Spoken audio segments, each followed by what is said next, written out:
Today I found myself thrown into the beautiful city of Lumiose. There's just as many different types of Pokemon as there are waifus here, but more importantly, the city is heading towards certain annihilation. To 100% Pokemon ZA and its DLC, I'll be doing every main and side mission, completing every research task, collecting every TM and colorful screw, and also achieve a complete living dex. I carefully created this absolute masterpiece of a one-to-one digital recreation of myself, to which I said, the perfect specimen. Don't tell my mom, but I just got fired from my job at Wendy's and had planned a relaxing trip to Lumiose City to get away from it all. But unfortunately, it didn't look like that'd be happening because a boy named Urbane insisted that I help him advertise his hotel. Luckily, President Jet of Quasartico Inc. interrupted us with an ad about her urban redevelopment plan, turning city space into wild Pokemon zones. They're about to evict some poor people. Yeah, as we tear down these affordable housing apartments. Just then, my travel bag got stolen, and after a quick chase, I was soon face to face with two backpackers who didn't seem too bothered that their Pokemon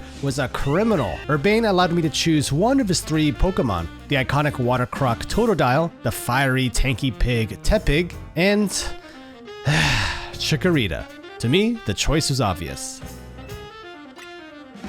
Come on, you old lug. The Battle of the Bag began, and initially I thought these two would be my rivals for the game, but it turned out they were actually just regular NPCs that took part in something called the ZA Royale. Commencing the Purge. This was a nightly battle royale where trainers go head to head in the hopes of climbing the ranks. We turned the corner and ran into a group of trainers blocking our way out. Just then, a mysterious Floette came to our aid and... that's attempted murder. With the path now cleared, we arrived at Hotel Z, a humble but cozy establishment with, not a single other guest? What? Inside we meet AZ, the 9-foot-tall Goliath who chose to be an innkeeper over a promising NBA career. There was also some foreshadowing and a formal introduction to AZ's Floette who saved us earlier. I head up to my room, room 202, for a much needed full night's rest, with the mental note of finding a different hotel when I woke up.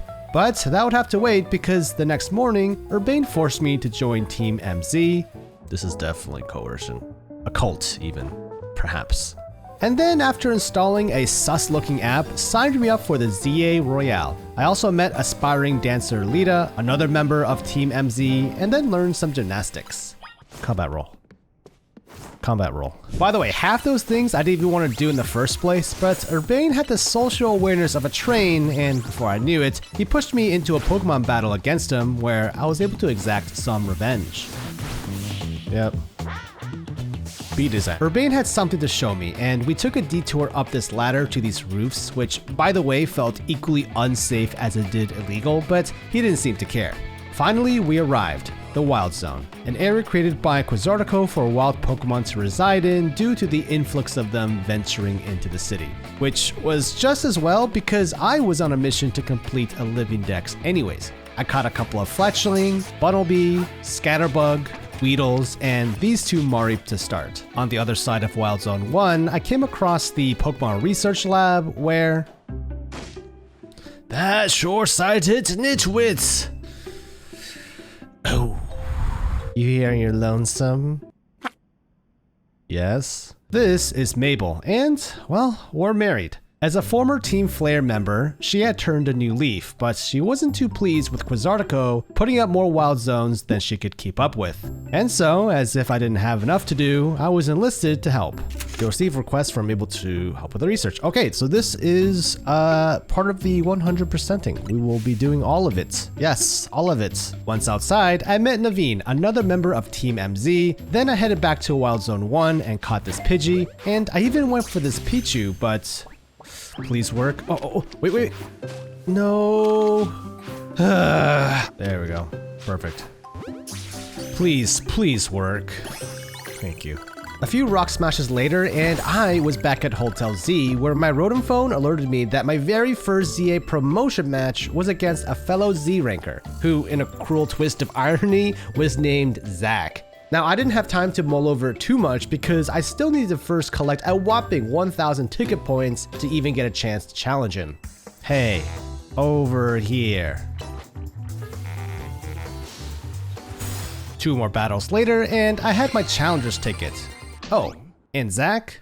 Zach's a taxi driver. We're about to assault a taxi driver. As far as I know, he should be waiting here for fares. Wow. That's pretty messed up. The guy's just trying to make an honest living. After one quick conversation with a side of smack talk, Zach and I were locked in battle. I felt a little conflicted beating up on a grown man stuck at Z, but while doing so, I was reminded that whoever reaches the top rank A, will get one wish of theirs granted. What would I want, you're wondering? Well, I had a few ideas. You know, a Goomy-themed water park, a Magikarp that could use fly, or maybe to surf without constantly running into tentacles.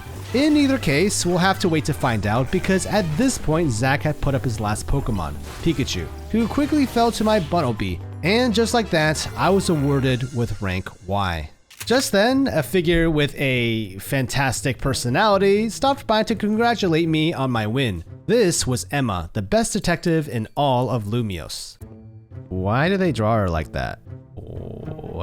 What's happening? Emma told Urbane that she still couldn't find the missing person he was looking for, and in classic dramatic plot fashion, they didn't elaborate.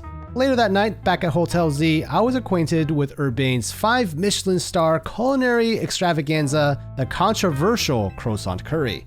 The next morning, who are these chads? I had formally met Tarragon, leader of Racine Construction. He was also the one who scattered colorful screws all around the city, which could be redeemed for, you guessed it, canary plushies. He gave me a red plushie to get started, but I knew I had a long way to go since for this 100% challenge, I'll be collecting all 100 colorful screws in Lumiose. Urbane wanted to go the scenic Mega Shard filled route to get to a place called Prism Tower. Along the way, I wasn't sure what Mega Shards were used for, but the satisfaction of picking up sparkly rocks was enough for me. Alright, I gotta do a little combat roll. Nice. Imagine if that just... Imagine if I just left my phone at home, you know? Next up was Wild Zone 2, where I learned the ways of the ninja to catch this Budew. I also rounded up a Magikarp, this Binacle, and Patrat, with a few duplicates mixed in there so I could level them up for evolutions for the living decks. The last Pokemon before 100%ing Wild Zone 2 only came out at night, so for now, I had to take a break and meet up with Urbane at this cafe. One Ember Roast for me, and she'll have... I'll take another Ember Roast, sure. I feel like they look like they're wearing Team Flare outfits. They look very Team Flare. That was the enemy in the X and Y, right? Team Flare, right? Am I missing something? They just have the Team Flare vibe. While soaking up the views of Prism Tower, I also met Hugh Jackman's brother, Vinny, who was President Jet's secretary. Afterwards, Urbane suggested we link up with Emma at the Looker Bureau. There's never a dull moment in Lumiose City though, because we soon ran into the Fists of Justice, led by the formidable Ivor. As someone against Wild Zones, his solution to the wild migrant Pokemon problem was self-defense? Once you read R upper ranks, you'll even be able to take on Pokemon in hand-to-hand combat. Why would I want to do that? I must have spoken too loudly because Josie, one of Ivor's disciples, didn't take too kindly to it. One Pokemon battle later, and out of respect for my talents, the Fist of Justice decided to back off for now. Either way, one of my Scatterbug was ready to evolve by this point, and I continued into Wild Zone 3, where I caught this Pikachu. Please. Nice. I might catch an extra one for the Raichu. I indeed caught an extra one for the Raichu, along with a Flabebe, a couple of Espers for both male and female variants, and a Skidoo. I took a quick break to explore this structure thing, which at first I thought was a bathroom, but no, it was in fact a tower with the TM Aerial Ace, the first of the TMs I need to collect for my 100% challenge. Returning down to the ground level, I caught a couple of Litleos, both male and female, as well as his Pancham. And with that, Wild Zone 3 was complete. After all that, it was time to pay Emma a visit. For some reason, everyone kept piling work onto me, and I had a hard time saying no. So before I knew it, I became Emma's helper in serving the people of Lumiose via, side quests. I evolved my Kakuna into a Beedrill for dex reasons, and then set off for the first side mission. Along the way, I completed a scaffold puzzle and collected my very first colorful screw, and then silently dreaded that I still had 99 more to go. Then I talked to this lovely dude who returned Miss Pokeballs back to me. Thank you for collecting my balls for me. Next, I made my way to the shopping area where the first quest was, which would have to wait because, I don't like any. Oh, I like this asymmetrical bob. That looks pretty good. Confirm. 3,000. Okay. One distraction later, and I began the first side quest, which involved trading one of my Pikachus for a Heracross. A pretty good trade, especially with the additional 800 Pokédollars, which would continue to fuel my terrible spending habits. I'm broke, but the drip is actually on fire right now. Pardon me, dear. Are you here to help me with my request?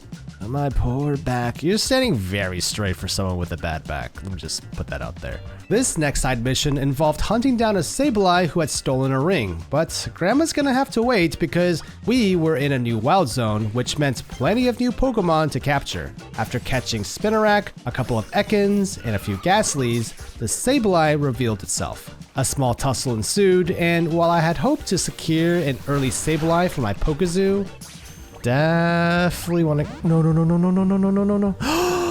No! The ring was secured and I turned it into Grandma, completing side mission 3. The next mission involved tracking down a huge Bunnelby. I did a quick pit stop here and caught the Swirlix before coming face to face with. I don't know why they made them look so diabolical.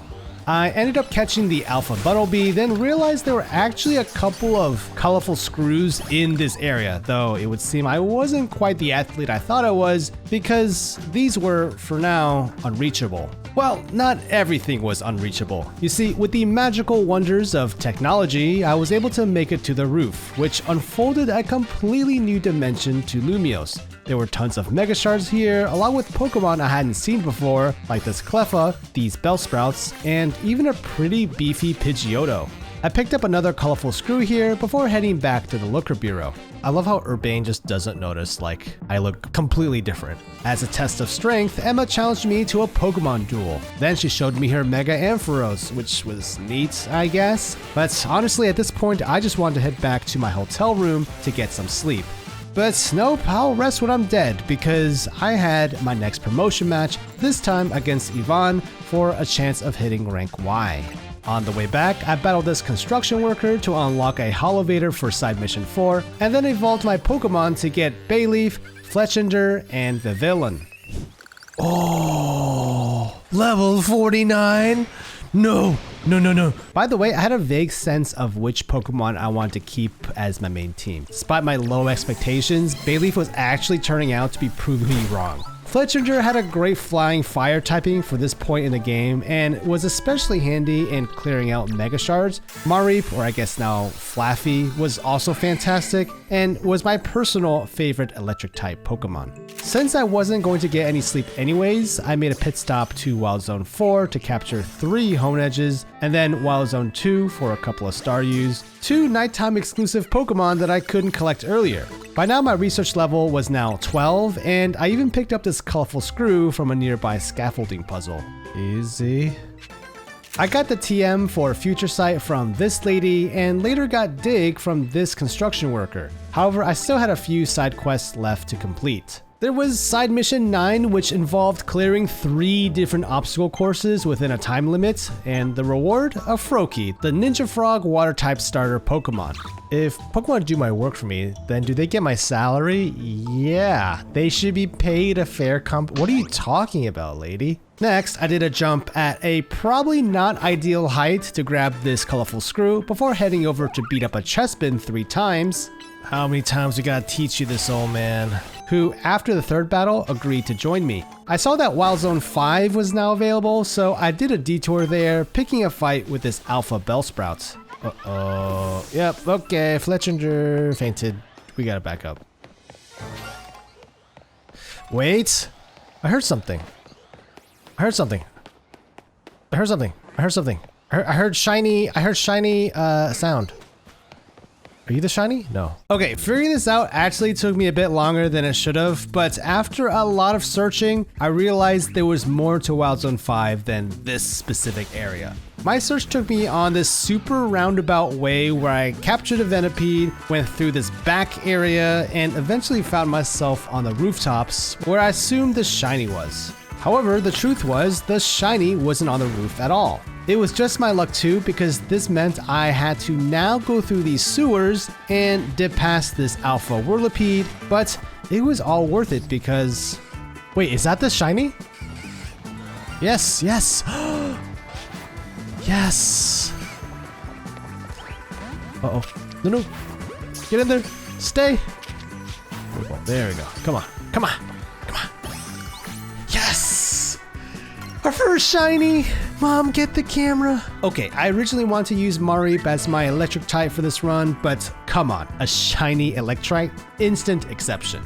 I think the last time I used Electrike was when I was a kid playing Ruby, so this pickup came with a nice dose of childhood nostalgia. Anyways, I sort of got pretty distracted with collecting things and exploring Lumiose. I climbed this scaffolding to collect my 5th colorful screw, but you know, why stop there? I headed on to these rooftops and began collecting mega shards to my heart's content. I also caught this Pansage, and further down, another colorful screw. And another one.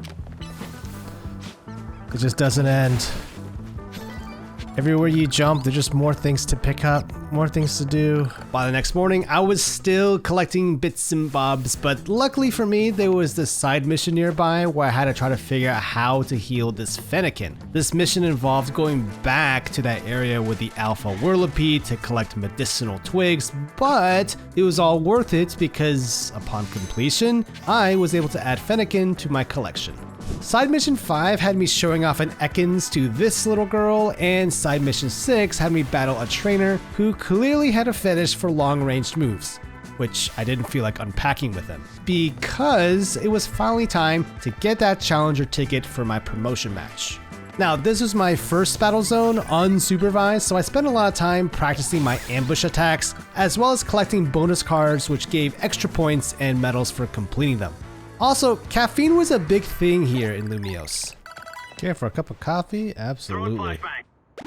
Oh, Jesus. Admittedly, I ended up staying in here quite a while, pulling an Order 66 on pretty much every trainer I could find, this time for sports. I also looted and explored every corner of the battle zone before I eventually came to my senses and headed over to start my promotion match. Okay. I'm glad she's been waiting out here all night. Doesn't need to sleep. You certainly took your time. You know, she brought up a good point, and I didn't want to take up any more of her time, so I ended the match quickly, soloing her with one Pokemon. Legender is amazing. I was now rank X, but I didn't have too much time to celebrate because the next morning it turned out Naveen didn't want to share details about his home life. But I know a squealer when I see one, so after giving his Pokemon a good thrashing, he revealed that she wanted me to concentrate and improve my test scores, but I was more interested in doing fashion sketches than academics. You know what, you go, Naveen. Still, she didn't want to go and throw away all of his sewing equipment. It was right then that my phone notified me of my next promotion match opponent, Zavi, who I guess was continuing the first letter of the name matching rank thing. An interesting coincidence for sure. Still, it was a new day, which meant plenty of new side quests to complete. I entered and won a Budew contest to complete Side Mission 16. Well, back to storage. I also talked to this lady who wanted to see every color variant of Flabebe, though sadly I only had 2 of them. I was slightly irritated because I didn't want to leave a side mission half done, but this one would have to wait. I picked up this colorful screw before going on a date with a Slurpuff for a nice warm cup of dirty bean water, thus completing Side Mission 14. Near that area, I gobbled up another colorful screw from this scaffolding with the Screw Kings. That doesn't sound quite right. Next, I completed side missions that involved a lady who won a piece of my Skidoo's body for her new perfume line, battling the world's first and only Kakuna main, and helping a woman who just needed some emotional support sparring. That night, a battle zone had been set up near where I was, the perfect chance to grab that challenger's ticket. At this point, my team was starting to come together. I had a Bayleaf as my tanky brawler, Staryu for the water typing, that shiny Electrike for style points of course, and my MVP Fletchender. I needed some sort of steel type for my lineup, so after getting my challenger's ticket, I headed over to Wild Zone 4 to find this Honedge, which I'll end up regretting later down the line. As you can see, I'm an artist. She looks like that girl who says, "There is no war in Ba Sing Se." After burning down a few brambles and collecting my rewards, I headed over to the direction where Zavi was located. There's a kid in my class battling in CA Royale. Oh, this is a school. Zavi turned out to be one of the school children here, and to be honest, it wasn't a clean sweep like the last few promotion matches, and her Furfro actually managed to take down Bayleaf. Oh! Oh no. Nice. That was actually kind of close. Rank W. The next day, I found out that Lita had forgotten her bag when she left for dance practice. So, after tracking her down... Alright, sorry about the Staryu. And hopefully, after this, she'll remember to never leave her stuff behind again. I had a stacked day though, because heading over to Wild Zone 1, I helped this person find a shiny Mareep for side mission 17. Oh, nice. I already have an electric shiny Pokemon. A shiny Mareep too. I think I'm gonna stick with the electric. Easy. Nice. I still don't know where to turn these things in, so I should probably look into that. While exploring this garden area, I found a white variant of Flabebe for that quest I couldn't finish earlier, and I took on these two trainers who were arguing whether poison or paralysis was better, but the debate ended pretty quickly once Fletchender one-shot their entire teams. Wait, oh, there's a screw up there. We already did this obstacle course once, but there is a screw we missed. There we go. The next side mission brought me to the Lumiose Museum, which by the way has got to be my favorite implementation of a museum out of any Pokemon game. Not only did they have the most exquisite Pokeball collection, but they also had an entire floor dedicated to the Hisuian region from Legends Arceus. The quest itself though involved finding 12 Spupa around the museum. I hear them everywhere. They're in the exhibits. That night I headed over to the Battle Zone to get that Challenger's ticket, where I discovered a, as one could say, hidden talent. Giga Drain, yes. There you go. Perfect. I was like, you don't see me behind this bush, sir. How do you not see me? Ambush attacks should be illegal, but I was proudly part of the problem. I ended up using my Honedge quite a bit during this run to level him up, but before long, I got my 5,000 points for the Challenger's ticket. By morning, I caught this Panpour, which I then brought over to the chef to complete side mission 18. Then I moseyed over to the new Wild Zone 6, where I defeated the Berry Master for side mission 19. There are also quite a few Pokemon here that I need to collect, like Houndour. Catch him! Catch him! Please! Please! What level is he? 32? The Houndoom is nice. I just rather would not. Oh my god. I would just rather not do that right now. Yeah. Yeah, no, everything's fine. No, it's great. Climbing onto the roof, I saw some Swablu as well as this Clefairy, which... No, I think that's theirs. Okay. Yeah, that's their Clefairy. Hey, my bad. And to round it out, I caught this Bunnyary to get the 100% on Wild Zone 6. Heading a bit south, I collected this colorful screw, which requires some frame perfect combat rolling, as well as this one, which required just a climb up. But then I stumbled upon the place where I could actually start redeeming them all, Racine Construction. I had about 20 screws up to this point, and I focused on getting the red and blue canary plushies first to focus on improving experience gain and catch rates. The next promotion was up, this time in a restaurant, Restaurant Lana. And today's special? Well, waiter Wintaro served up a battle using the 3 elemental monkeys who were clearly no match for my shiny Electrike. That's not good. Uh-oh. With rank V secured, I was a bit worried with how many more letters we'd have to get through to get to A, but once outside, I was face to face with none other than the legendary Zygarde, who presented itself in its canine form. It turned out that Zygarde was actually leading me somewhere. Yep, right into the kill zone of an Absol who did look like it enjoyed being cornered. AZ and Emma show up explaining that the Absol was about to undergo Rogue Mega Evolution, and it was up to me to bring it under control. Luckily, AZ had a spare Mega Ring and his Lucario to lend me, and we proceeded to very humanely just go down. Almost there. Bullet punch, bullet punch. Yes! With the Absolite in hand, Emma explained that something strange was happening. Wild Pokemon across Lumiose City were suddenly triggering Mega Evolutions on their own. Painful, unstable transformations that definitely weren't supposed to happen, and something we'd have to get to the bottom of. The next morning, Vinny from Quasartico called, who apparently had more information on Rogue Mega Evolution. Things were heating up, the plot was indeed thickening, and Urbane wanted a rematch. It felt a bit wrong to use the Absol to Mega Evolve again, but honestly, anything was worth for the price of victory. When we reached Quasartico HQ, I was met with a skyscraper of incredible scale, truly a symbol of what unlimited money can buy you, and of course, built right on top of what probably used to be a homeless shelter. I am Vinny, and I serve as secretary to the CEO of Quasartico Incorporated.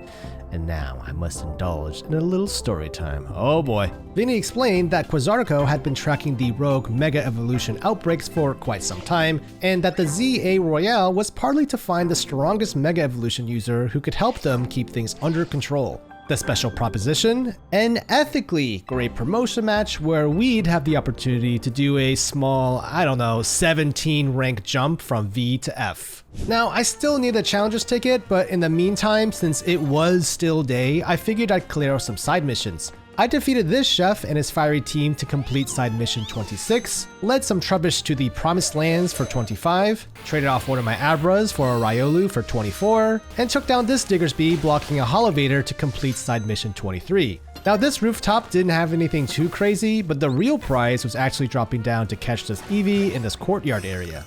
Wow, we gotta catch a lot more of those. Night had fallen around at this point, and you guys know what that means, challenger's ticket time. I headed over to this battle zone, and my Electrite was finally able to evolve.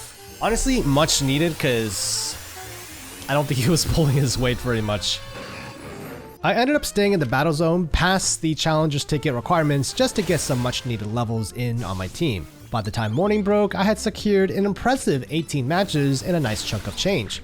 Then, against all odds, Mabel ended up calling me. I thought she was filing for divorce, but luckily she had a new mission. Curiosity, the spice of life. By which I mean, get those research tasks done, kid. I'm not getting any younger here. Wow. I love a woman with an attitude. The mission itself was actually a freebie. It was here I got to pick one of the Kanto starters, and naturally, I had to go with my favorite Pokemon of all time. Yes, please. Back at Quasartico, it was promotion match time, and Vinny was ready. I was a bit relieved to see that he did indeed have eyes behind those shades, but I couldn't rest easy just yet. Oh my god. Oh my god. I think I got it. Come on, Fletch. No, Fletch. Please. Oh. Thunderfang? Thunderfang? Really fast. Just really fast. Oh. Dude, he was one. This feels like nepotism. I know it's not, but it feels like favoritism of some sort. Afterwards, we were allowed into Quasartico HQ, where I talked to this lady to pick up the Manectite Megastone. I then headed over to Wild Zone 7 to catch Vanillite, Rosalia, Hippopotas, and scooped up Dazzling Gleam. I caught a Floette here as well, but it wasn't until nighttime that I caught Shuppet and the ever-elusive Audino. To top it all off, my Bayleaf was ready to evolve, finally into Meganium. He is so big, dude. Urbane and I met up with Naveen again, who warned us that continuing up the ranks of the ZA Royale meant we'd inevitably would run into the e-girl streamer extraordinaire, Canary. Now, we've already collected quite a few of her plushies, but Naveen was on a whole other level. It wouldn't be proper for the likes of us to even enter her orbit. Jesus, Naveen. Holy cow. I wanted to get Naveen to tell me exactly how many bottles of Canary bathwater he had, but Vinny called saying there was mega power surging around Lumiose, which meant more rogue mega evolutions. One strategy meeting later, and it boiled down to a rogue Slowbro, Camerupt, and Victory Bell. Before heading out though, AZ gave me a special gift that would no doubt help me take on these rogue megas. Also, I actually haven't looked at what Meganium's,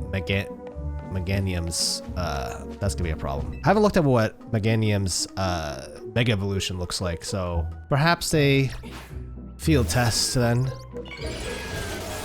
Oh, that looks like the same thing. Yeah, I feel like that looks very similar to how he looked before, just with bell-bottom pants. Okay, to be fair, Meganium's Mega could have looked way worse, but in the grand scheme of things, this one was good enough. Next up, I completed Side Mission 27, which involved taking science too far, but I ended up going back to the guy a few more times to get all 3 fossil Pokemon for the living dex. And once outside, I picked up Electroweb from this guy, then I battled a trainer with a normal Kink for Side Mission 28, and with a recently acquired Water Stone, evolved my Staryu into a Starmie. I also made a quick pit stop to Racine Construction to pick up more Red Canary plushies before heading back to Restaurant Lana to complete 3 back-to-back trainer battles for Side Mission 29.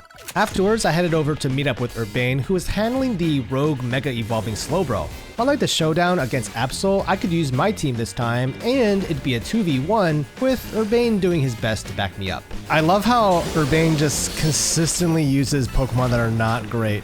Almost there. Almost there. Come on, Meganium. With the Slowbro Nightstone acquired, I headed over to Wild Zone 8 to catch Numel, the Chop, Drillbur, and after some frantic running around, Sandile and Krokorok. By now I hit level 20 in Mabel Research, which deserved at least one reply, and then I also evolved my Fletchinder into a Talonflame. I returned later in the night to pick up this Gible. Now, ground type is goated, and I was in desperate need of one, though originally I was going to hold out for Steelix, but going for a Dragon ground now instead of waiting way later just made more sense. Plus, this Gible was just high enough of a level to evolve into Gabite, making the choice a no-brainer. Oh, hey. It's Tarragon. Well, if it ain't the new Hotel Z kid, you're quite a hot topic these days. I was getting used to resolving disputes with violence, so folding up Tarragon's lackey here was nothing unexpected. After securing a victory, he apologized and... Victory! Hey, not bad, kid. I can see how you managed to leap up in the ranks now. Here, let me heal your Pokemon to apologize for challenging you out of the blue like that? Okay, oh jeez. There's gotta be a setting for that. The path to the next Rogue Mega was now clear. I picked up this colorful screw on the way up, and Lead and I faced off against the next Rogue Mega, Camerupt. Oh, wow, he's big. Okay, who wants to go out first? Now, my 2 Megas, Meganium and Manectric, weren't fantastic matchups against Camerupt, so this battle was a pretty drawn-out slog. I probably should have used plus moves with Starmie at least, but after a very long and slightly exhausting battle... There we go. Oh, my hands are so sweaty. With 2 out of the 3 completed, the Cameruptite was now in my possession. I got a little sidetracked with exploring the rooftops. Eventually, I stumbled across another Eevee spawn, and I ended up staying up here for a while to try to catch multiple Eevees for my living dex. This took a long time thanks to Eevee's slow respawn rate and my failure to catch them, but between Eevees, I ended up getting this Hawlucha as well as dropping down to scale this scaffolding for a colorful screw. How? Oh my god, I used an Ultra Ball there. Okay, yes, you're right. I could have and should have save scummed a little bit to preserve the last remaining bit of sanity I had, but I didn't know that was a thing at this point. Heading down, I met up with Naveen, and we were up against... Oh, what a sack. Wow. Wow, that was terrible. The poison. Yep, this one was also pretty rough given my Meganium basically gets one-shot by the gunk puddles, so I had to rely on Talonflame, Garchomp, and Honedge for the most part. Get in there, Garchomp, please. Slow but steady. Also, I don't understand how Naveen is avoiding all of this. He's just chilling. In fact, he's standing in the poison. Like, yep, there we go. Oh, God. With another Megastone to my pocket, I headed back to the hotel for a much-needed night's rest. Well, that was until Zygarde decided to swing by for a battle, which was fine because what is sleep anyways? Luckily for me, it seemed to be stuck at the dog form, and so after defeating it, Zygarde has something in its mouth. Yeah, it's a tooth that knocked out. An ordinary pebble entrusted you by the Pokemon known as Zygarde. It is completely unremarkable. Are you sure that's a pebble? But my nighttime surprise visits weren't ending there. A mysterious man named L made an appearance asking if I would be committed to protecting Lumiose from certain doom. He threw a few verbal jabs at AZ, which was pretty bold considering I doubt he'd keep that energy if AZ was there, and then he left. Afterwards, I found out my next promotion match was against Canary herself. Naveen was obviously mortified and refused to divulge any information that would help me. However, after giving his Pokemon a thorough educational thrashing, Naveen was game to talk. To get a promotion match with Canary, I had to attend some sort of exclusive quiz contest. Casuals like you wouldn't make it past the door, but true fans such as I could certainly enter. I was starting to get lightheaded from the OSHA violation levels of glazing, so I headed over to Wild Zone 9 to do some dex filling, capturing this Sableye, which was a nice rematch after the first attempt, as well as this Mawile. I headed over to the Battle Zone to get the Challengers ticket for Canary, and just when I thought Honedge would be stuck as a Honedge forever, I finally leveled him up enough for an evolution into Duoblade. But of course, why stop at one evolution when you have a Dusk Stone? But that's when I realized something was not quite right with Aegislash, a critical design flaw. Oh man, the stance switch, no. Oh.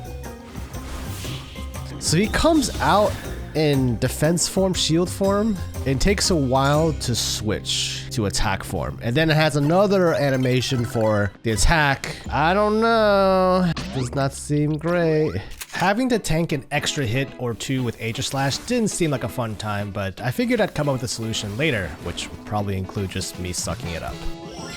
Challengers tickets obtained! Before heading back, I knocked out side mission 33, which involved me catching an alpha Magikarp, which I then evolved into Gyarados, as well as side mission 34, where I realized Light Screen and Reflect can be in fact weapons of psychological warfare. Naveen was waiting for me at the electrical substation, and this was where the Canary Quiz Wiz contest was to be held. I also met my biggest threat to winning the contest, a fellow Giga Canary stan, Neckbeard Chad. With Naveen telling me the answers through an earpiece, the contest itself was pretty straightforward. There were a few trivia questions, a section where I had to get a Super Lumiose Gillette, and even a Pokemon battle against Neckbeard Chad himself. Canary being able to gatekeep a promotion match like this felt a little questionable, but after taking the win, I headed over to Racine Construction. Racine Construction, wow. He's a bit of a fan, isn't he? Or is this his... Is Canary Tarragon's grandkid? A battle with Tarragon ensued, and honestly, I never knew how cursed Mega Excadrill looked until now. As a trainer in the ZA Royale, and as Canary's grandpa, I knew it! A holograph Canary you saw at the Canary Quiz Wiz contest was me. Wow. That's kind of weird. Afterwards, I ventured in to see Canary's streaming room, which was, in a lot of ways, a little meta to say the least. Canary herself was an electric type user, and let me just say, out of all of the promotion matches, hers was the first to feel most like the traditional gym leader battles of previous titles. Alright. Rank E. Did she just swear? I'm about to get demonetized, Canary. In proper gym leader fashion, she passed over a TM Volt Switch as a prize, along with a specially autographed plushie for Naveen, who, despite having the cold dead eyes of an NPC, I could tell was in a state of pure, unparalleled bliss. However, it was business as usual, as we had another set of 3 Rogue Mega Evolutions to deal with. The team also had this really odd conversation of exploiting and profiting off the Rogue Mega Pokemon, who were, to my understanding, in agony, by the way. That sounds like a terrible idea, guys. Once outside, I met up with Urbane, who showed me the wonders of rotogliding, to which I thought, wait, you had this whole time? I headed over across the rooftops to link up with Urbane to take on the Rogue Mega Beedrill, and of course, everything went to plan. Holy cow. Holy cow, dude. Almost there. Come on. Come on. Uh-oh. I'm about to pass out. One more hit. One more hit. Yes. I, as a character, was one shot. Holy God. Also, can we talk about Rotoglide? I couldn't tell if I should be happy or upset that Urbane waited this long to show me, because previously impossible to reach colorful screws were now easier than ever. The city was finally opening up, but in more ways than one. Okay, there's actually a ton of side missions. Oh, geez. I was half curious when Emma would cut me my first paycheck, but in the meantime, I dove right in. I tamed an Alpha Weedle, crushed the pair of status moves addicts, mediated the rising tensions between this boat captain and a clan of aggressive binacles, and obliterated a feisty tourist looking for a fight. Wait, Wild Zone 10! Here, I scooped up a few Slowpokes, a Carvanha or two, this Arbok on the roof, and nabbed up Night Slash before heading over to get this Watchog. The last Pokemon I needed was Tynamo, which I ended up fighting down in this lower sewer area. Just outside of Wild Zone 10, I climbed up this scaffolding to reach a pretty unique set of rooftops. Wait, this is traversable? This is traversable. This was one of the more interesting rooftopscapes in Lumiose, but it wasn't all just because of the architecture. Alpha Dratini! With one of these. Please work. Oh! I went ahead and evolved the Dratini, and the next morning I came across another scaffolding course where, thanks to the Rotoglide, I was able to scoop up another couple of colorful screws. Now, there were a couple of side missions left to knock out, like side mission 39, where I traded one of my Slowpokes for this guy's very legally imported, no questions asked please Galarian Slowpoke. Then I defeated a lady with a trap fixation for 41, and fixed up a Holoveater for 42. Venturing back down to ground level, there was also side mission 42, where I took on this trainer who had a soft spot for fairy typing and, well, a weak spot for steel. I then got a bit brave and, hear me out, decided it was about time I could start reliably hunting alphas. Starting with that super scary Houndoom in Wild Zone 6. Oh, he's too pissed. Okay. We'll just do a quick attack then. Knock him out. Please catch, please catch. We're the best. There was also this alpha in Wild Zone 8. Oh, jeez. Oh, that was a one shot. I'm just gonna throw a ball at it, and if I catch it...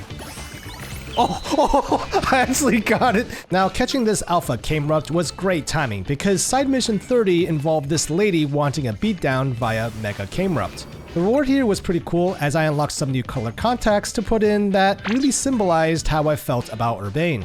That night, I also did side mission 35, where I helped this Metatite find a Yoga Master. Then I had the crushing realization that Mega Shards capped out at 999 in my inventory, so it'd probably be a good idea to head over to Corzartico and start buying up as many Mega Stones as I could to clear out that stack. Now, I had to meet up with Lita to take on the next rogue Mega Pokemon. This part involved climbing up to these rooftop areas where I collected a few colorful screws along the way, and after quite a bit of running, I made it to the meetup spot. There we go, should be over here. This rogue Mega was Hawlucha, and while I've never been a huge fan of the base design, the Mega form was a respectable 8 out of 10 for me. Oh, please, for the love of God, stop chasing me. Oh, this is terrifying.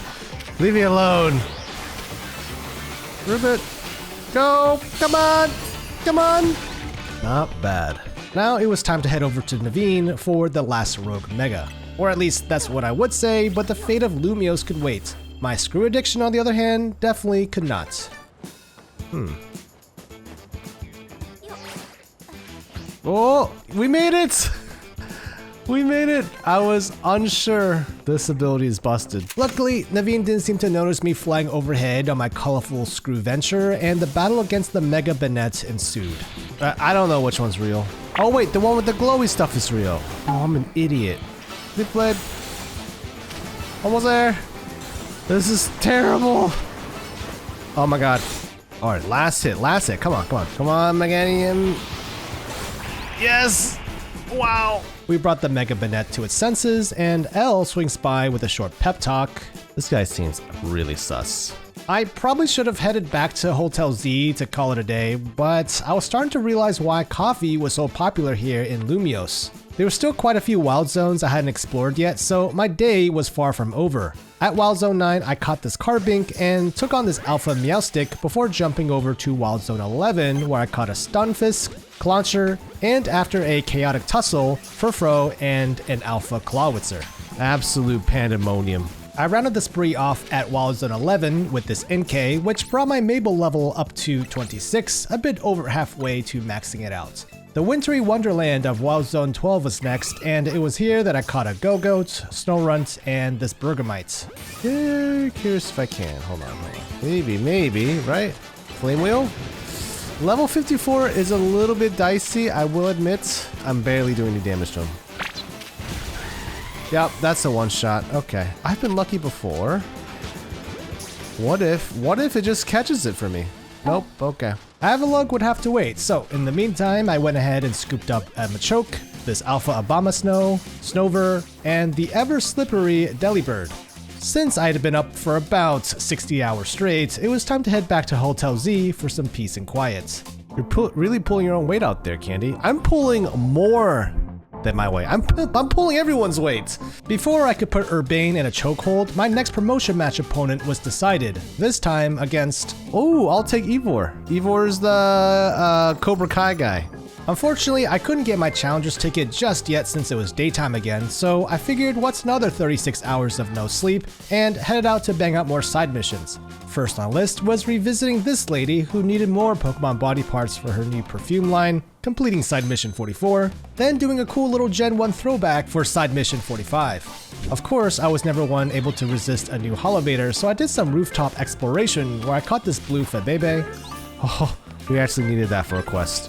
But wait, this roof detour proved to be well worth it. There was this colorful screw, a Larvitar spawn, the TM for Ironhead, and, after dropping down, a Ralts in this courtyard. Oh, wait. Oh, shiny! Shiny! Come on. I spent some time on this rooftop area near Wild Zone 12, but eventually came down to finish side mission 47, where I taught a Scyther how to cut hair, as well as side mission 46, which involved dueling Faulkner's long-lost cousin-in-law. Did we get the TM fly at least? We did. Okay, that's cool. If you were curious about how my team was shaping up, I basically had my 6 Pokemon picked out.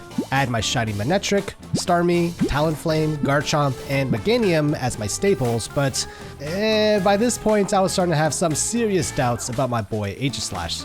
Whoever implemented this form change animation deserves to have their socks perpetually wet, because what in all that is holy is this? Oh. Anyways, as a side note, I kept this Frogadier in my party just to passively level it up to get to Greninja, which ended up happening after securing the Challenger's ticket.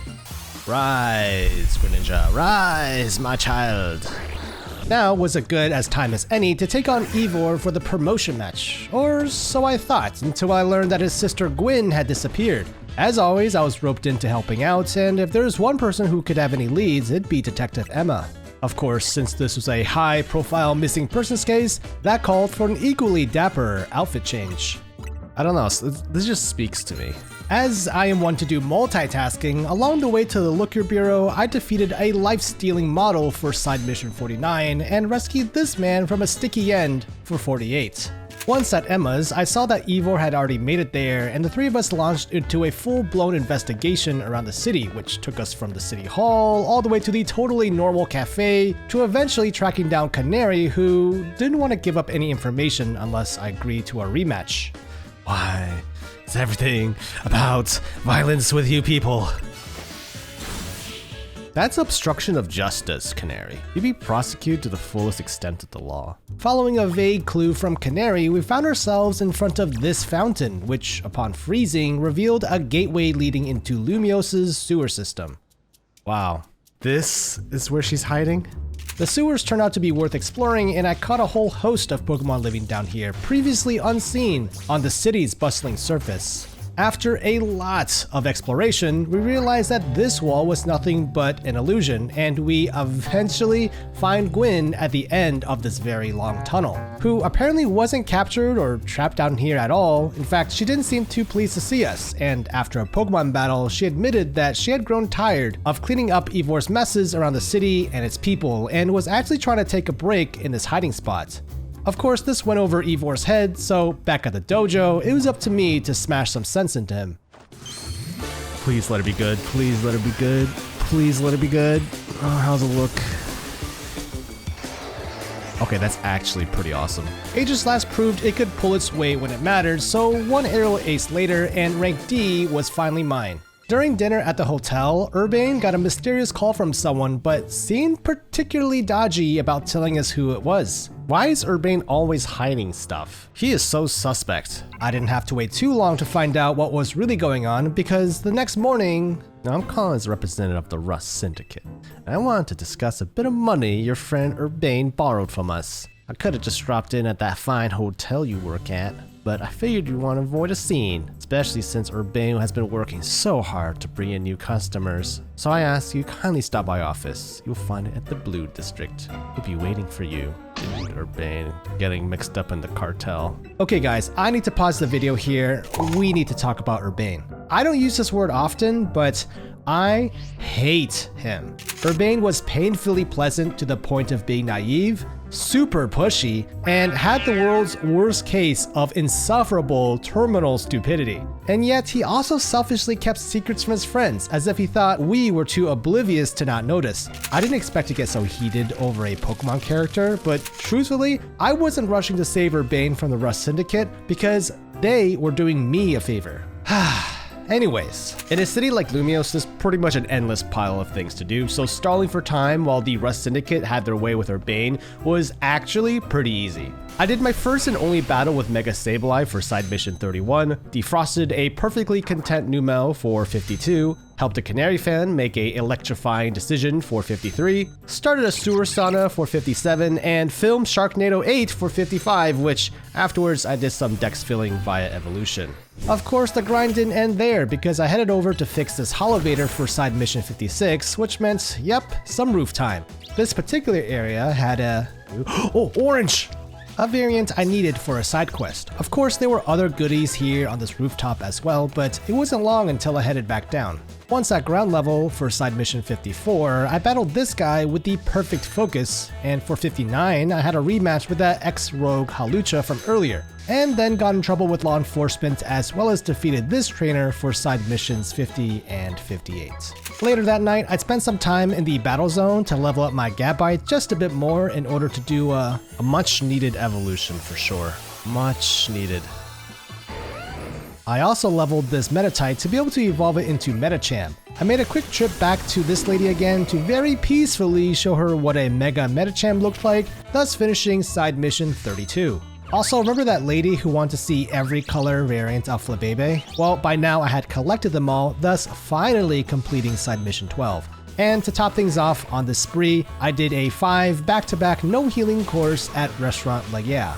Was that the last one? Oh, thank goodness. That was actually pretty difficult. I took a trip over to Wild Zone 13, which had a bunch of grass and bug-type Pokemon. I spent the day capturing everything that I could, and came back later to get the nighttime exclusives like Scyther, as well as his Alpha Trevenant. That's 100% of Zone 13, plus the Trevenant, which is great. We're making some amazing progress. A quick trip back to the electrical substation, and I saw that it had become Wild Zone 14. This area was packed with ground types, so I caught what I needed for the dex, along with picking up the TM for discharge here in this corner. Oh! I hear shiny. That's shiny? Ooh. Can I just do that? Would that work? Would that work? Oh, okay. By the morning, I wrapped up 100%ing Wild Zone 14 with a couple of these Helioptiles before finally heading over to the Rust Syndicate HQ. It looks like he got punched in the eye already. I wanted to tell them that I was planning on bringing in Urbane myself, but they seemed a bit set on being a nuisance. After knocking some sense into them, it looked like things are only going to get worse. This was when I met Felipe, Rust Syndicate's second in command, who, by the way, looked a lot like one of the 6 Paths of Pain from Naruto. Please be good. Please be good. Oh, it's gold. I thought it was a shite. Nope. I need Flareblitz. And luckily, Manectric clutched up where Talonflame couldn't, and we were led inside headquarters. Conspiracies, crime, underworld, sabotage. Who's this twink? It was here we met the head honcho of the Rust Syndicate, an Orochimaru lookalike named Corbeau. They explained that Urbane had taken out a loan for some Hotel Z promotional videos, which had ballooned up to 1 million Pokédollars due to interest. Honestly, Urbane deserves this. What a dumb... Now, as if I didn't have enough on my plate, Corbeau informed me that we could pay off the loan by becoming indentured servants, indefinitely. Back at the hotel, Urbane, despite being Team MZ's leader, showed up late to our strategy meeting. Lita confronted Urbane about his secret, and I started preparing the impeachment documents. But before democracy could happen, Vinny called in with more rogue mega evolutions to take care of. A Mawile, Barbaracle, and Ampharos. Sounded pretty bad, right? Well, unfortunately, I was cursed with completionism, which meant some colorful screws, the living decks, and side missions were more important. You see, side mission 64 involved battling a budget rain dance user, and completing 65 meant helping an apartment complex with their rodent problem. I then took a quick break to rotoglide over to this colorful screw. Oh, we made it. No, we didn't make it. Before heading over to Wild Zone 12 to finally capture my sleep paralysis demon. Can we do it?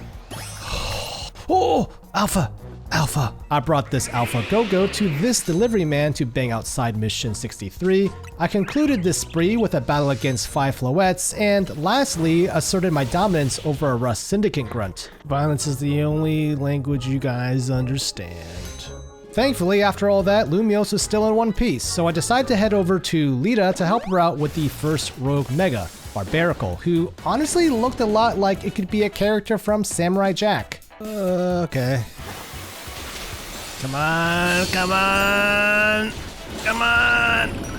Next up was Mega Mawile, and I did my best not to say anything to Urbane. However, the bigger problem was that Fairy Steel was actually a pretty bonkers defensive typing to go up against. That's just awful. Oh. Blast. Blast. Just blast him, damn it! I don't know why, just stop throwing. Alright, here we go, last hit. There we go. And with that, Mawile was, well, pacified. Finally, it was Naveen's turn, and things weren't as straightforward. The Holovator leading up to the Mega Ampharos wasn't working, though luckily for me, Gwyn happened to be in the area, apparently wanting to restore her honor. After a quick rematch battle, she chased away a Phantump that had parked itself inside. I took a quick evolution break to evolve a Bulbasaur to Ivysaur and Venusaur in my unending pursuit of pleasing Mabel, and then headed up to the rooftops. Once on the rooftop, I found myself face to face with the rogue Ampharos. I mostly relied on my Mega Manectric for this one, which went a bit like this. Stop looking at me, Manectric! Hit him! Stop coming! Just go! Just go! It's... Oh yeah. This is fine. Yep. It's... Oh, yes. With the battle completed, it was time for a much needed break at the hotel. As I headed back, I did some rooftop adventuring. I noticed there was another colorful screw way out in distance, but I couldn't work out how to get to it just yet. Perfect. We are just blazing through these now. Almost maxed. Literally, we're almost maxed. We're very close. I also did some nighttime shopping at the Stone Emporium, finally picking up the upgrade my Garchomp needed. Oh yeah, we got sights for hands. Returning to the hotel, it turned out that Urbane was still out doing whatever he does, though not that it would matter anyways since Corbeau called to fill us in on our first jobs for the Rust Syndicate. To start, Corbeau instructed us to clear out some quote-unquote troublemakers from an apartment building, which ended up just being a group of wild Gengar. I felt a bit like Animal Control at this point, but made sure to capture them anyways. The next job involved clearing out some undesirable elements from the Lumiose sewer systems, which turned out to be just a bunch of Mega Shards. So far these jobs have been really easy. And honestly, beneficial to me. Watch the next one be like, okay, Candy, I'm gonna take this gun and commit. To my surprise, for how shady Corbeau made these jobs sound, they were pretty much all community service. At this point, Corbeau revealed that L was actually Lysander, the ex-leader of Team Flare. Wow, time has not been kind to him. He is aged. The last job was actually chasing off some members of the Society of Battle Connoisseurs who had a love for backseating. Hoity-toities. I was impressed with how many factions Game Freak managed to squeeze into Lumiose, but just then something was happening down the street. The local residents had grown concerned over Quasartico's motives and had tracked down President Jet along with Team MZ's LVP Urbane. But of course, instead of de-escalation, Corbeau and I ended up 2v1ing one of the protesters. This doesn't seem right. They're concerned citizens. Why are you beating up concerned citizens? After a brutal silencing of valid criticisms and protecting corporate interests, Quash the rebels! Urbane offered to serve as the secretary of bootlicking for President Jet, and the two of them headed back to Quasartico HQ. I, on the other hand, was surprised that Urbane could bend over that far, so I completed Side Mission 69, defeating the world's only remaining Sky Battle Enjoyer, as well as Side Mission 68, which involved a waitress who exclusively served leftovers. Then I met a Sylveon who just wanted world peace, along with a Shuppet who thrived on human suffering. I thought it was gonna get really dark for a second, holy cow. I made my way back over to Rust HQ, where Corbeau decided the debt had been paid off due to all the good work I did. Just then, my Rotom phone alerted me that my next promotion match would be against, lo and behold, Corbeau himself. Now, isn't that interesting?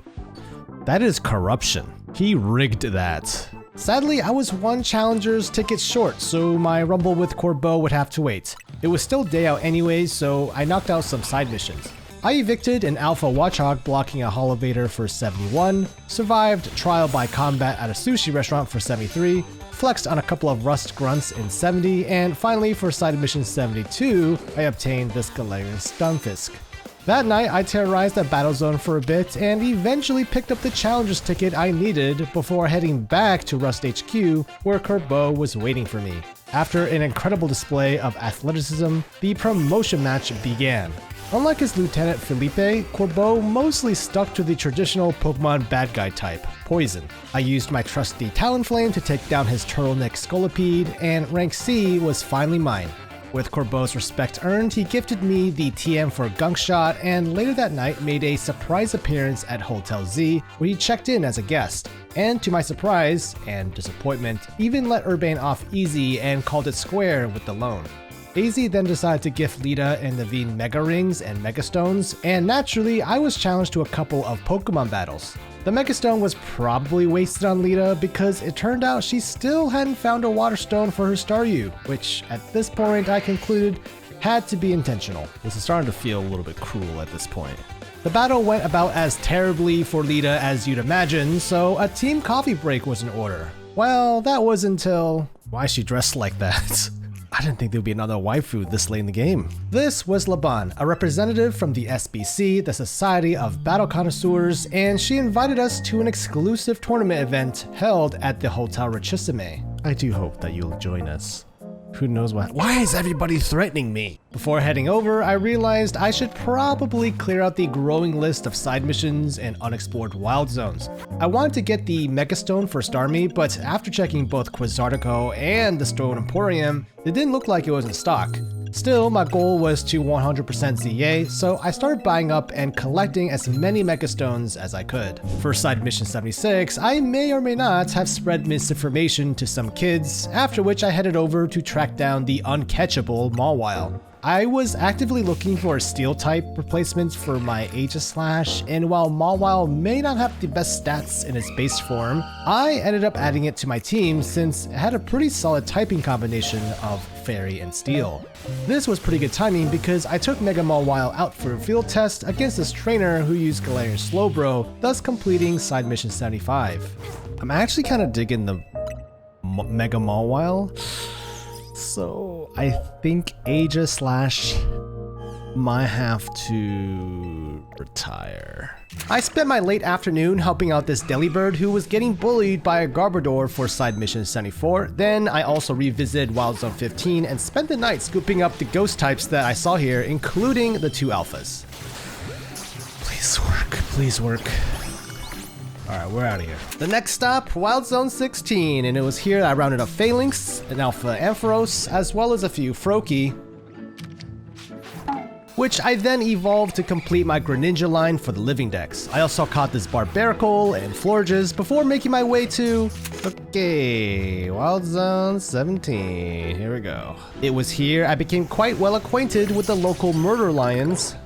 Alright, round them all up. Oh! While dodging a few volcanoes that shouldn't be possible, I also found the TM for Flamethrower on this roof, along with the spawn for Skymarie and Lampent. Then doubled back to get an extra Chespin, which I evolved to finish the Chestnut line. Is it Quilladin, or Quilladin? Someone help me. Someone please. Wait. Oh, an Earthquake. Oh my god. Only the best move in the entire franchise. And with that, 17 is complete. Of course, I hadn't forgotten the Fancy Pants tournament, so I met up with Urbane and Naveen at this bespoke tailor shop to pick something up. What is this outfit? Oh, I have money. Heading on over to the Hotel Richissime, Urbane and I met up with Lady Jacinthe, the leader of the SBC, who was about as humble as she was hinged. The tournament was basically a who's who of Lumios, with the leaders of other factions attending. But right before the tournament could begin, Vinny called in with more Rogue Megas for Urbane and I to handle. I'm not saying we should have stayed, but Urbane's ability to have zero hesitation on snubbing a big event like this needs to be studied. And despite Laban's pleading, we headed out. I'm not with that guy. I didn't even know him. Listen, I think this is a mistake. Just let me back in. I don't even... Well, before we head back to the hotel, we do have 3 side missions, and one of them is actually very, very close. The side mission I'm talking about ended up being a 2-on-1 battle against these 2 electric types, which unlocked a new Holovator. Taking it up, I explored this new rooftop area, and it led me to a courtyard with some scaffolding I hadn't seen before. Afterwards, I completed side mission 79 by defeating a metronome enthusiast, and then finished 78 by donating more pieces of Pokemon to this lady's perfume line. At Hotel Z, Lita led the strategy meeting for the new wave of Rogue Megas, but bro, she is so creepy. I do not take kindly to those who make light of my tournaments. She kind of gives me the creeps. Heading over to the rooftops over Wild Zone 12, I did my best to purge my thoughts of Jacinthe and just focus on the Mega at hand, Froslass. Mega Froslass had a solid 7 out of 10 design, and for this battle, I relied a lot on the newest member of my team. Come on, Mega Mawile. You're doing great. You're doing great. One final Iron Head dropped the Froslass, and just like that, I was ready for the next Rogue Mega. God, why is she always here? That plate is full of patience, but that will not last forever. Yeah, she's perfectly normal. She's perfectly normal. The nightmare didn't end there, because even after the Rogue Mega Venusaur... Oh, Solar Beam. Oh, like a crazy ex-girlfriend, Jacinthe was back. I didn't think it was possible, but she was even managing to punch through Urbane's usual thick haze of social unawareness. Urbane, shut up. The last Rogue Mega was Altaria. This one felt pretty tricky since it spent 90% of the battle in the air, which made hitting it a bit challenging. How am I gonna reach the... After taking down the Rogue Mega and securing the Altaria Knight, Jacinthe makes another appearance, this time escalating to threatening to buy a Hotel Z. Upon returning, I realized she was serious and actually inching towards the direction of a hostile takeover. She locked us into a battle zone? This was called the Jacinthe Zone, and how she managed to get her hands on proprietary Quizarticle technologies was beyond me, but one thing was clear, we would have to battle our way out. Luckily, Jacinthe wasn't here herself, and the SBC grunts were reasonably easy to take down. That is until Laban entered the picture. That's her real personality? Get ready for a taste of who I used to be before Jacinthe came along. I like her a little bit more unhinged. That's so much better. Laban actually put up a respectable fight, even being able to keep up in a Garchomp duel. Uh-oh. Oh. Upon defeat, she admitted to once being a formidable fighter before losing to Jacinthe, where she forfeited herself to a life of servitude and maid outfits, warning the very same thing could happen to us. We might end up like you. It's kind of weird. Oh, and to no one's surprise, the next promotion match? Yeah. So stupid. This freaking game. Reset zone off. Still, I didn't have a challenges ticket and the battle zones weren't ready, so I headed down towards the taxi area near Racine Construction.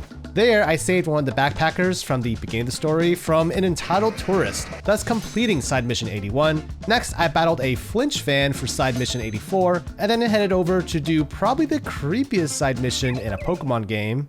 All right, come on, little girl, let's get out of here. Oh jeez, not the back to you, creepy girl standing in the corner. Oh.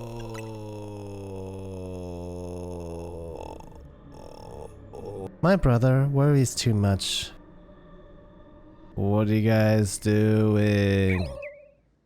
Is that the end of the game? Could you imagine? Just the Skyrim meme pops up. There's more.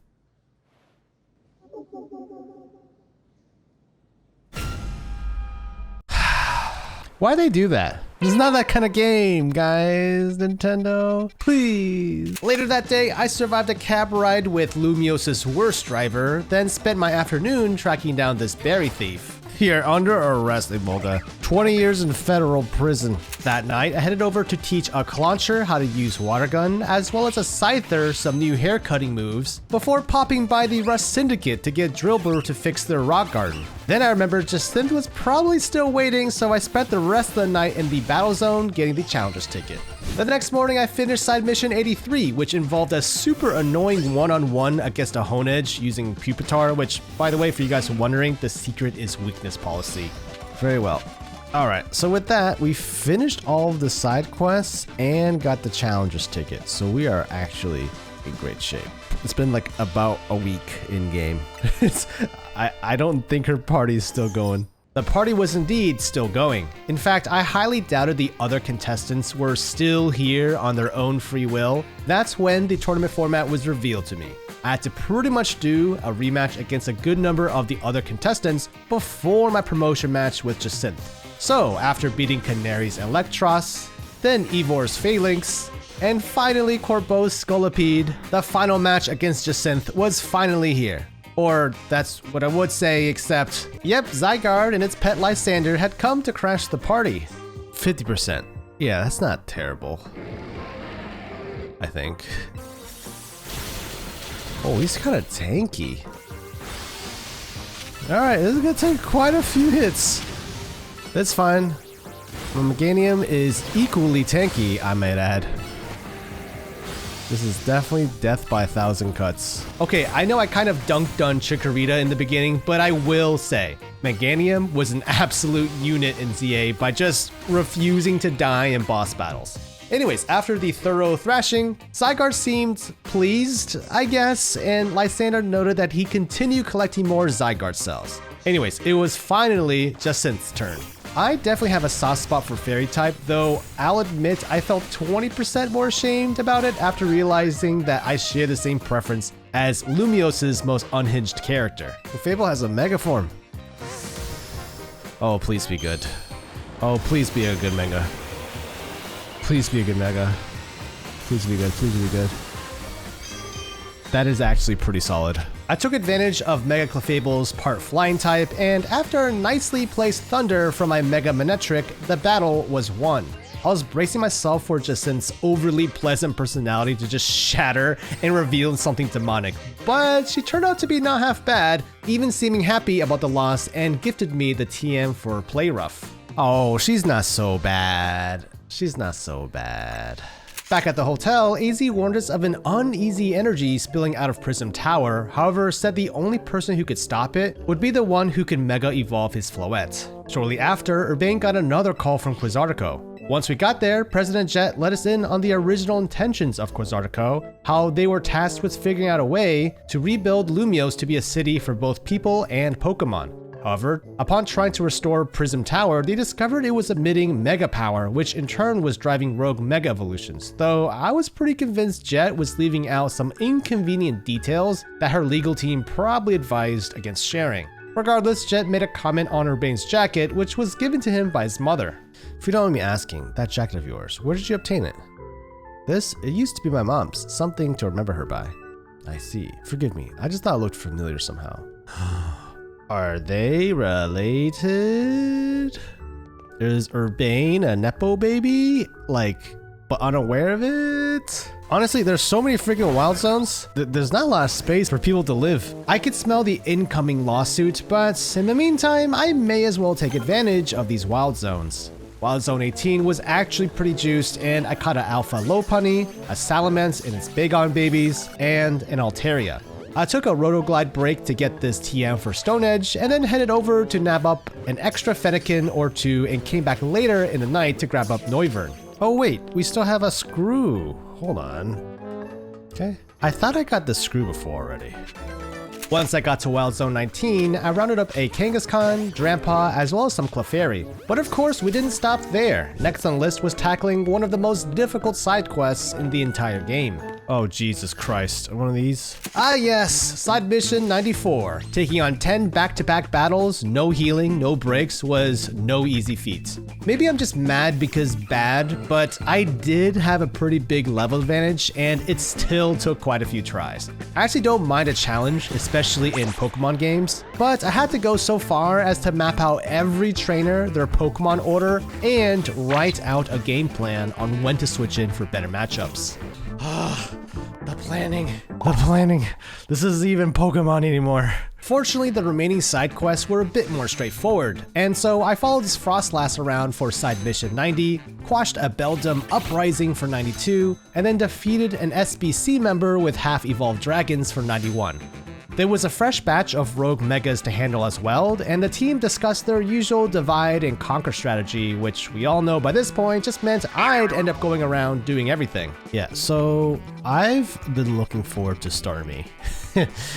So we're just gonna do that one first. Heading over to the rogue Starmie, I saw Felipe and his crew were already there. I'm not sure why he insisted on battling me, considering I've destroyed his boss twice now, but one downed Mega Skarmory later, and I headed over to deal with the rogue Mega. Oh yeah, it looks great. The running is just so perfect. I'm sorry. For any haters of this Mega, this is definitely my favorite Mega. Dude. I mostly relied on Mega Meganium for this one, and after one final Giga Drain, the Starmanite was finally mine. I actually didn't have to wait too long to test out the Mega Stone on my own Starmie because I had just the thing for target practice. That doesn't even make anatomical sense. Okay, let's see what this looks like. Come on, Starmie. Do you run? Yeah. Oh yeah. Dude, he's the best. Another tornado. Another tornado. Oh, and lightning. Great. Oh, lightning and tornadoes. After defeating the Mega Dragonite, there was still actually one last rogue to take care of. Heading over to Naveen, we were up against Mega Tyranitar. Mess him up. Mess him up. Get him off me. Get him off me. Get him away. Oh my god, attack. You gotta start me. Serve. Surf! Surf! With the Mega Tyranitar down, the Tyrantarite Stone was added to my collection of glowing marbles, and it was finally time to head back to Hotel Z for some rest. Well, not really. My Rotom Foam matched me with the next and final promotion match, this time against a shadowy figure named Grisham. Unfortunately, judging by the profile picture, it didn't seem like Grisham wanted his identity to be known. Luckily for us, Detective Emma actually had some leads as to who this could be. There was the customary Pokemon battle, and I began to wonder how anyone got anything done here in Lumiose. She explained that Grisham was part of the new generation of Team Flare recruits, but admitted that Mabel may know more. That's right, that vile little man.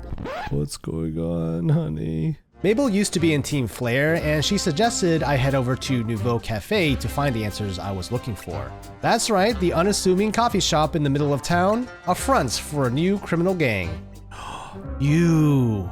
It's you. Okay, to be fair, I always felt like their uniforms were a little too reminiscent of Team Flare, but I assumed either they were just Team Flare fans or reformed ex-members like Mabel. But these guys?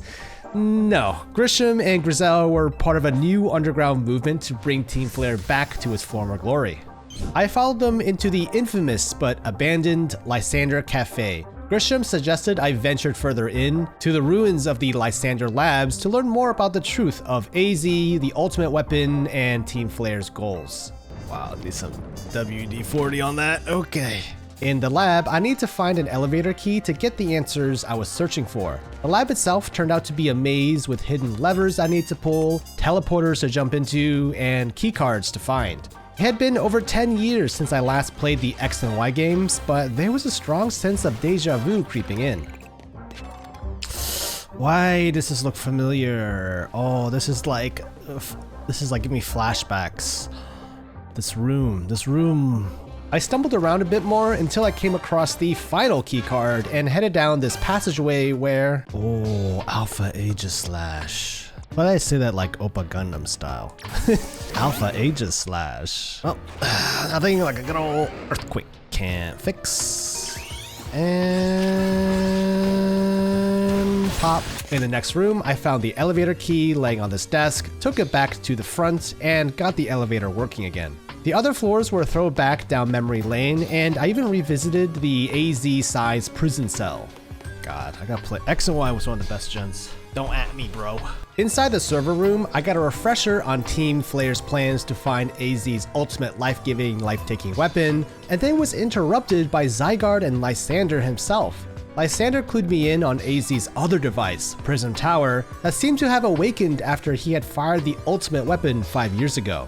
And conveniently, only with the power of Zygarde and with AZ's Floette could the city of Lumiose be saved from a rogue mega apocalypse. Once I returned to Lysander Cafe, Grisham revealed he also knew of the truth of Prism Tower and wanted to become rank A so he'd be worthy of wielding AZ's Floette to save Lumiose. Along the way back to the hotel, I banged out a few side missions. I defeated a trainer who was very clearly Deidara in disguise, found a special Pumpkaboo. This sounds different. For this very special gothy mommy. Then I chased down a runaway Whirlpeed, reminded a grunt I'm besties with Corbeau, fed a bunch of hungry Erons some scrap marinated in poison, and then finally headed over to this rooftop for my ghost-only duel with a Fist of Justice member. At the hotel, AZ finally lets us in on the entire story. His morally gray past, building and firing the ultimate weapon, his fall from grace, and Angie? Angie? How do you pronounce that? Okay, I did some research and I think it's pronounced Ange, and if I'm wrong, I'm sorry, but I'm just gonna have to roll with it. Ange was meant to be a life giver device, but it had gone unstable and will need Lumiose's most powerful Mega Evolution user to bring everything down under control, which meant getting rank A in the ZA Royale. Doing this felt a bit like a formality at this point, given the impending city-destroying cataclysm that was about to happen, but 14 battles later, and I headed over to meet up with Grisham at the cafe. I'll become the greatest trainer and use AZ's Floette to protect the city from the tower. Mega Charizard X or Y? X is my guess. Yep. All right. Luckily, we can just put rocks on him. And with that, rank A was acquired, and Grisham even gifted me the TM for Flare Blitz as an olive branch, though I'm keeping my eye on you, Grizz. Oh no. Yep, the time had come, and Prism Tower was about to erupt with mega power. Apparently this would create a mass outbreak of rogue Mega Evolution, which honestly sounded pretty cool, but regardless, AZ explained that his Floette, once Mega'd, should be able to convert the tower into Ange Floette, rendering it stable, thus saving Lumiose from certain doom. I mean, honestly, it kinda looks nice. I kinda like it like this. With the tower about to explode, Urbane and I decided to have a final battle to determine who would be worthy of wielding Mega Floette, fair and square. Well fought, Urbane. But victory is gonna be mine. No, wait, please let me go instead. Yeah, I friggin' won.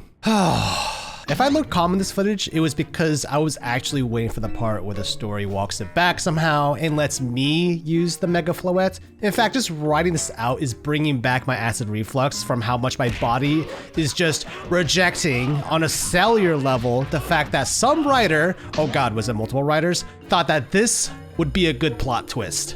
Game Freak, please, for all that is good and holy in this world, never write a character as insufferable as Urbane ever again. You still gotta start my Hotel Z ad when it's all done. Shut the f up, Urbane. Once inside the control center, Urbane and Floette do the things, which seem to have worked, but just then, in a twist of fate, things start going horribly wrong, and I was holding my breath that Urbane had died in a tragic but deserved accident. Dude, it's freaking Biolante from Godzilla. What's going on? I thought he had it under control. Well, you should have let me go in. Things are going bad to worse when I realized that Urbane had not only survived, but swaths of rogue Mega Pokemon were now charging at us. Wow, freaking brawl. It's a brawl.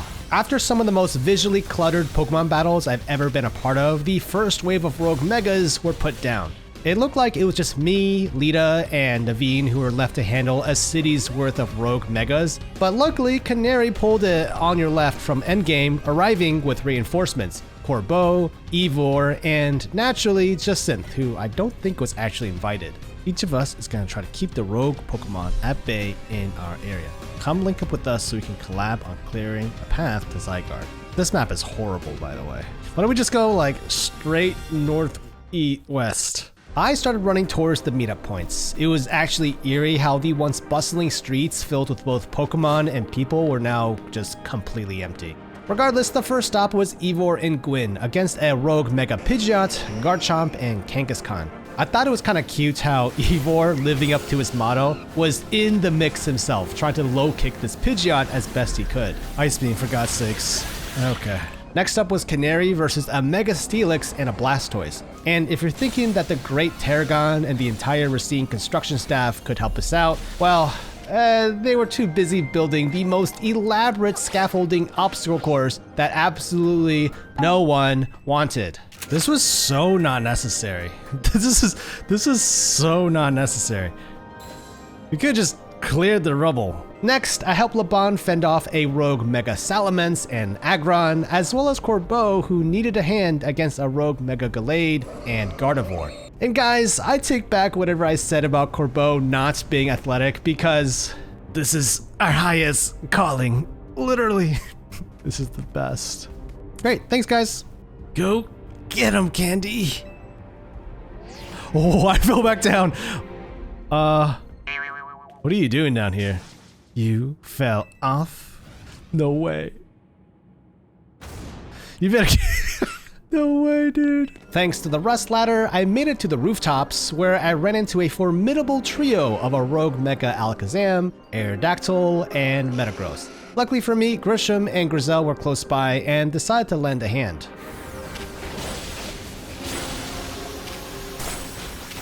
Wow, this is a lot. What am I looking at? Right, Earthquake, I guess? Almost there. I think we actually came out on top somehow. It was so ridiculous. After that, I had met up with Zygarde, who is now able to go into its 100% complete form, looking quite heroic indeed. However, the night was just getting started because the Ange Floette reared its ugly head and sprouted out these two flowers at its base. I attacked the two flowers, unsure what good it would do, getting each of them to retreat a bit before... Okay, looks like I tickled its toes. Is it stopping yet? Thanks to my efforts, the Ange Floette was momentarily vulnerable, and Zygarde took the chance to unleash a barrage of attacks. The battle continued in this pattern. I whacked the flower toes, dodged a storm of death beams, and Zygarde took turns with some pot shots. This went on for a bit until we got Ange Floette to be low enough where Zygarde could deliver a finishing blow. I think we killed it. But wait, there's more. Ange Floette wasn't dead after all and was about to unleash one final blast to wipe out Lumiose. However, I still had one ace up my sleeve. Remember that pebble gift from Zygarde I got earlier on in our journey?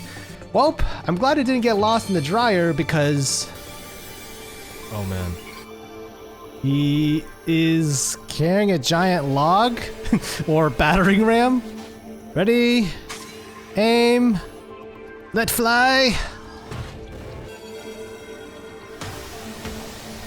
It's a cannon. Wow. Imagine the fallout, dude. Airborne death ray particulates probably wouldn't be good for the residents of Lumiose, but since the effects of the fallout most likely wouldn't be noticeable until it gets into the water supply, we all declared it a win, and the credits roll. It also turned out that AZ had sadly passed away amidst all that excitement from the final battle, and had erected the most massive headstone in Wild Zone 4. Am I getting that right? The next morning, we found a note where AZ leaves the hotel and his Floette in our stead. We also met with Vinny and Jet to discuss what I wanted as my prize for reaching rank A. Finally, my one wish, to get Urbane arrested and thrown into Gen Pop Federal Prison. Well, that's what I would say, but judging by the options, I want us all to battle Pokemon together. That's my wish? These are terrible wishes. They're terrible wishes. Was that it? I literally don't think I could have come up with a worse wish, but apparently the light at the end of the tunnel after grinding the ZA Royale was just another infinitely long tunnel. However, I'm here to 100% Pokemon ZA, and our journey was just beginning.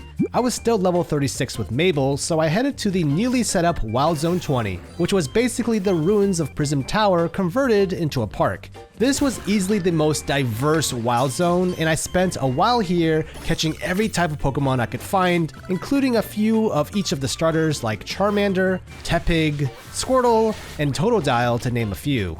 Okay, Wild Zone 20 is complete. You can't see it because my face cam is covering it, but we did get the 100%. Now, I also know that the alpha can be a lot of different Pokemon, so we're gonna hang here for a little bit to try to catch everything. Okay, the 2 alpha spawns in Wild Zone 20 had a ton of different possible Pokemon here, and I realized this would probably take me a lot longer than I thought to catch everything.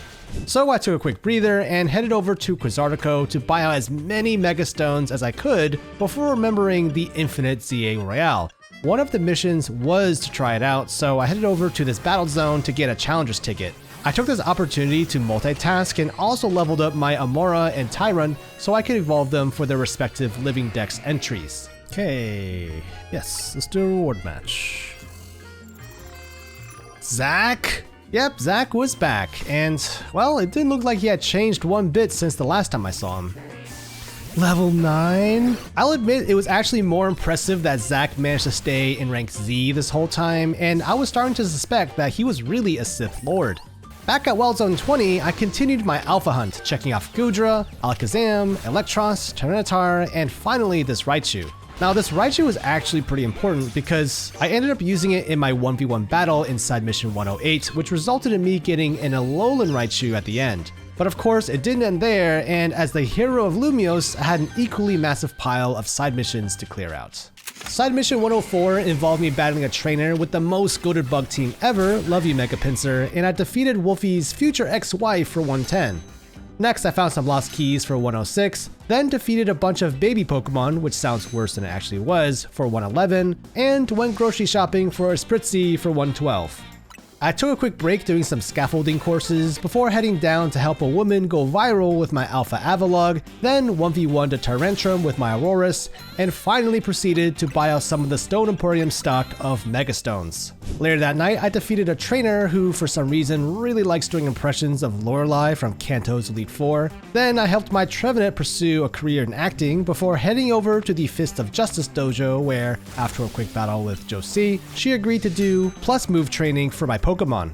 Then I headed over to this courtyard to do a 1v1 with this juiced up Lightball Pikachu, which took me a few more tries than I'd like to admit. Next, I helped film the universally hated Jurassic Park reboot, then signed up to join a Starmie cult where, upon following a shooting star, I found this Moonstone in Wild Zone 16. I spent a good amount of time assembling a team of 6 Furfos because for side mission 103, I had to beat the Furfo Elite Four before taking on the Furfo Champion. Next, I tried finding a missing Gengar for side mission 118, then finally headed over to help a chef get a new set of knives from the Skarmory for 114. After a long day of quest doing, I headed back to the hotel, but nope, I couldn't sleep just yet. Lysander had swung by, and he alluded to 2 mysterious legendary Pokemon. I headed over to Quasartico for more answers, but Vinny insisted I get simulated before agreeing to say more. After a rematch with Mega Victreebel, Hawlucha, and Tyranitar, one more play rough, please! I headed over to this rooftop to face off against the Pokemon version of Death Incarnate, Yveltal. Please stay in the ball. Please stay in the ball. Nope. We want some more. That's good. I mean, I guess we could Mega. Nope, we don't need to. Next up was the Life Giver Pokemon, and for this one, Mabel had me travel to take down this Alpha Steelix, Alpha Gallade, and Alpha Pangoro before having me head over to Wild Zone 11 to face off against Xerneas. Yeah, this should work. What? Just what if? What if we caught him? Oh, we did. Okay. Now, part of the 100% challenge was to collect all 100 colorful screws. I did get the final Canary plushie, but this Racine construction worker told me to get the full 100 screw count. I still had a whopping... There are 20? more left out there? What? What could they possibly be hiding, you know? I had tried being super completionist minded when exploring Lumios while doing the story, but it was a little eye-opening how many I missed. And I figured since I was tracking down the colorful screws, I also created a list of TMs that I was still missing. Oh, wait, I see a screw. I see a screw here as well. Wait, have I not ever been here before? Okay, there's a whole section here that I just never found. Some of the colorful screws and TMs were in super obvious places that I just somehow skipped over, but a good number of them were in areas that I don't think I would have ever gone to without consulting a guide. Once all 100 screws were picked up, the giant canary plushie was finally mine, specially delivered to my room. However, once I got back, I noticed that AZ had left me a few things as a parting gift. His trusty Lucario, as well as a really long note where he reflected on his long life and thanked me for helping him out. Sad and touching. But I'm kind of wondering how he found the time to write all this. Oh, wow, that is... Just the lighting makes it a little bit creepy. Once outside, however, Lysander was back for blood. Okay, just kidding, it was more of a friendly spar, but I half hoped he'd revert back to his original persona just for old time's sake. Anyways, after defeating him, he told me to head to Prism Tower to face off against Zygarde. Zygarde opened up with the 10% form, which wasn't terrible, and even the 50% form was pretty manageable for my trusty Garchomp. However, 3 health bars in, and we got to the 100% form, which...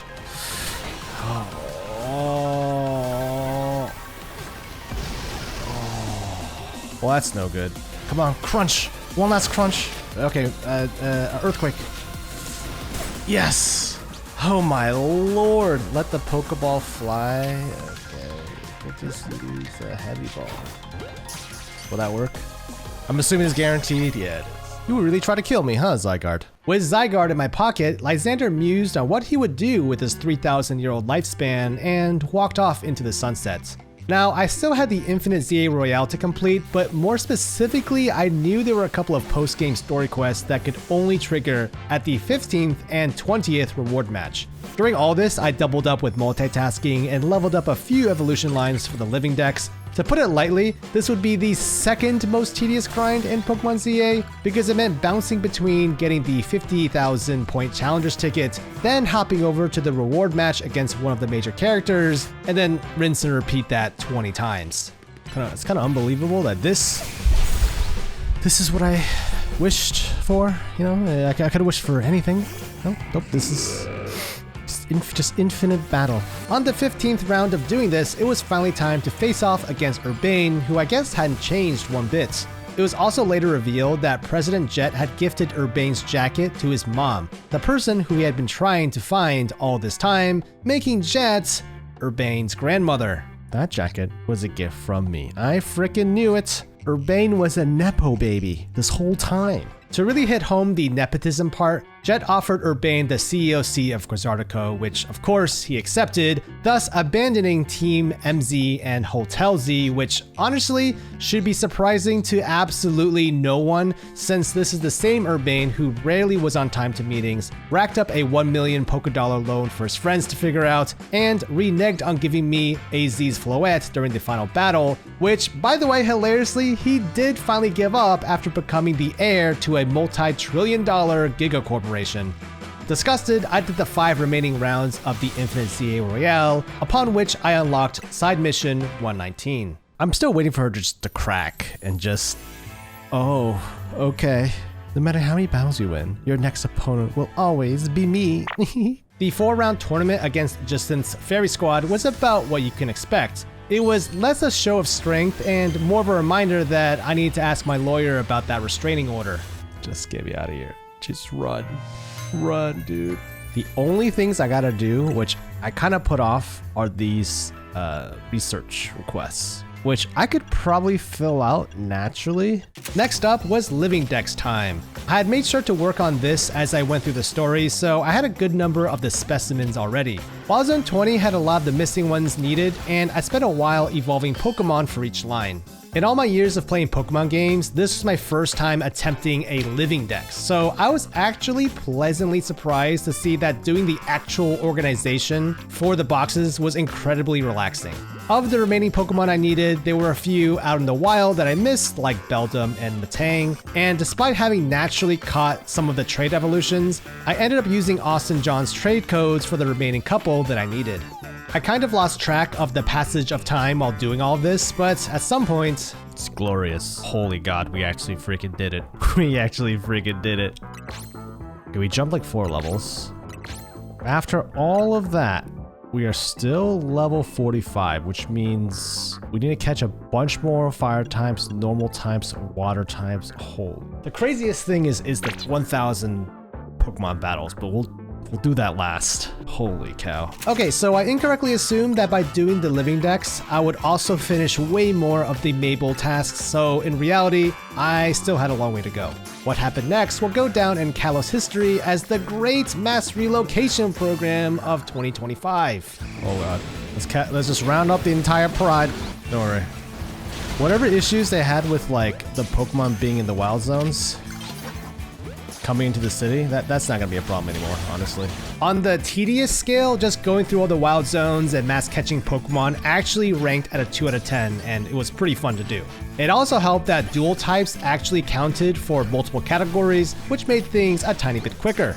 But you know what was an 11 out of 10 on the tedious scale? The very last Mabel request, 1,000 Pokemon battles. Now earlier I had mentioned I already did 600 or so of the battles, but holy God, it was still a mind-numbing experience. I actually took a Dragonite and souped it up with perfect IVs and gave it a maxed attack EV stat, and finally taught it extreme speed, thus becoming the primary tool I used just to slice through the battles in the ZA Royale. Now for me, it was about a millennia, but for you, 1 second. I think my body aged about 10 years doing this due to neglecting my posture, but if you couldn't tell, I was very relieved to have finished. Oh my God. Funny enough, though I had earned the Shiny Charm, I technically hadn't finished every Mabel request. The last few things were like catching a few more Pokemon of specific types, or doing some evolutions, but finally, after completing those... Okay. We did every single research item. We did every single one. Got the Shiny Charm, completed the Pokédex, got every single screw, finished the living dex. I think we beat the game, guys. Maybe finally she'll notice me after I did all of the research, literally all of it. You cleared every single task I had. Keep following that curious spirit, kid. I get the feeling it'll lead you to a wild, fascinating life. Oh sure, I looked a little bit exhausted, but later on I also fell down the rabbit hole of shiny hunting as well as some online PvP battling, both of which, to my family's dismay, became my life for a bit. The good news was that I got the Mega Stones for Greninja, Delphox, and later on, the Mega Stone for Chestnut, which I got while I was recording. Also, I made sure to do the mystery gift missions where I caught Diancie, Mewtwo, as well as this Alpha Charizard that came in a Cherish Ball, is that right? And then, after that, things looked about finished. Or that's what I would say, but nope, the Mega Dimension DLC dropped and we're going to have to 100% that too. Here we go again. Home sweet home. Oh God, he's here. Yep, we had our usual familiar faces, as well as an unfamiliar one. You see, a small girl named Ansha and her Hoopa were on our roof and they needed our help with making donuts. I picked up some Lumiosium butter from the farmer's market, but I guess without AZ around, the team decided to do something about the dead space behind the counter and allowed Ansha to set up her donut shop there. Oh, wow, UI. There's a lot to look at. Okay, making donuts was actually pretty simple. Each type of berry gave a different type of effect, and after throwing in a few, Ansha made the Chillin' Chocolate Donut. And the real reason for making these donuts? Well, after a trip down to the canal, there were these squirmy hyperspace holes that, with the help of a donut, Hoopa could open for the team to walk through. We found ourselves in an alternate version of Lumiose. It was a little unsettling here though, because unlike the normal Lumiose with bustling streets filled with people and Pokemon, this place completely empty. Or well, that's what I thought until I ran into this Mankey, a Pokemon that wasn't normally found in Lumiose. Sadly, I couldn't catch any of them yet, and afterwards, everyone decided to head back, but things weren't looking great here in regular Lumiose either. Oh no, okay.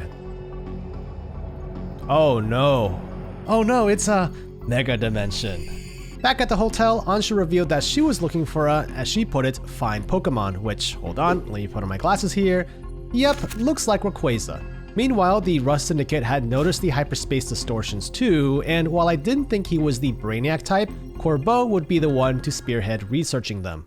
Okay, so Ansha will get her donuts, we'll get to explore the hyperspace places, and maybe catch more Pokemon that we haven't seen? Honestly, this kind of makes me worried because I'm gonna have to clear some of my boxes. I have filled a lot of these boxes from the living deck, so for adding more stuff, I spent some time filling up on some extra donuts before heading over to this hyperspace distortion. My facecam is kind of covering it, but I could see there was a mystery Pokemon in here that I hadn't caught yet. Inside hyperspace Lumiose, Corbeau gave me some tasks to do, which in turn would give me survey points to help the Rust Syndicate with their research. The missions were things I'd want to do anyways, popping Pokeball loop balloons for hyperspace berries, picking up the sparkling items on the ground, and catching new Pokemon for the living decks. I would have loved to move in here permanently since it meant I'd be further away from Urbane, but unfortunately there was a time limit. It appears Hoopu has run out of donut energy. Ah, great. Okay, so it's pretty timed. It's pretty quick. Skill issues aside, I also found out later that the reward for doing all of the survey tasks in one raid was a bonus golden Pokeball that had even more hyper berries inside.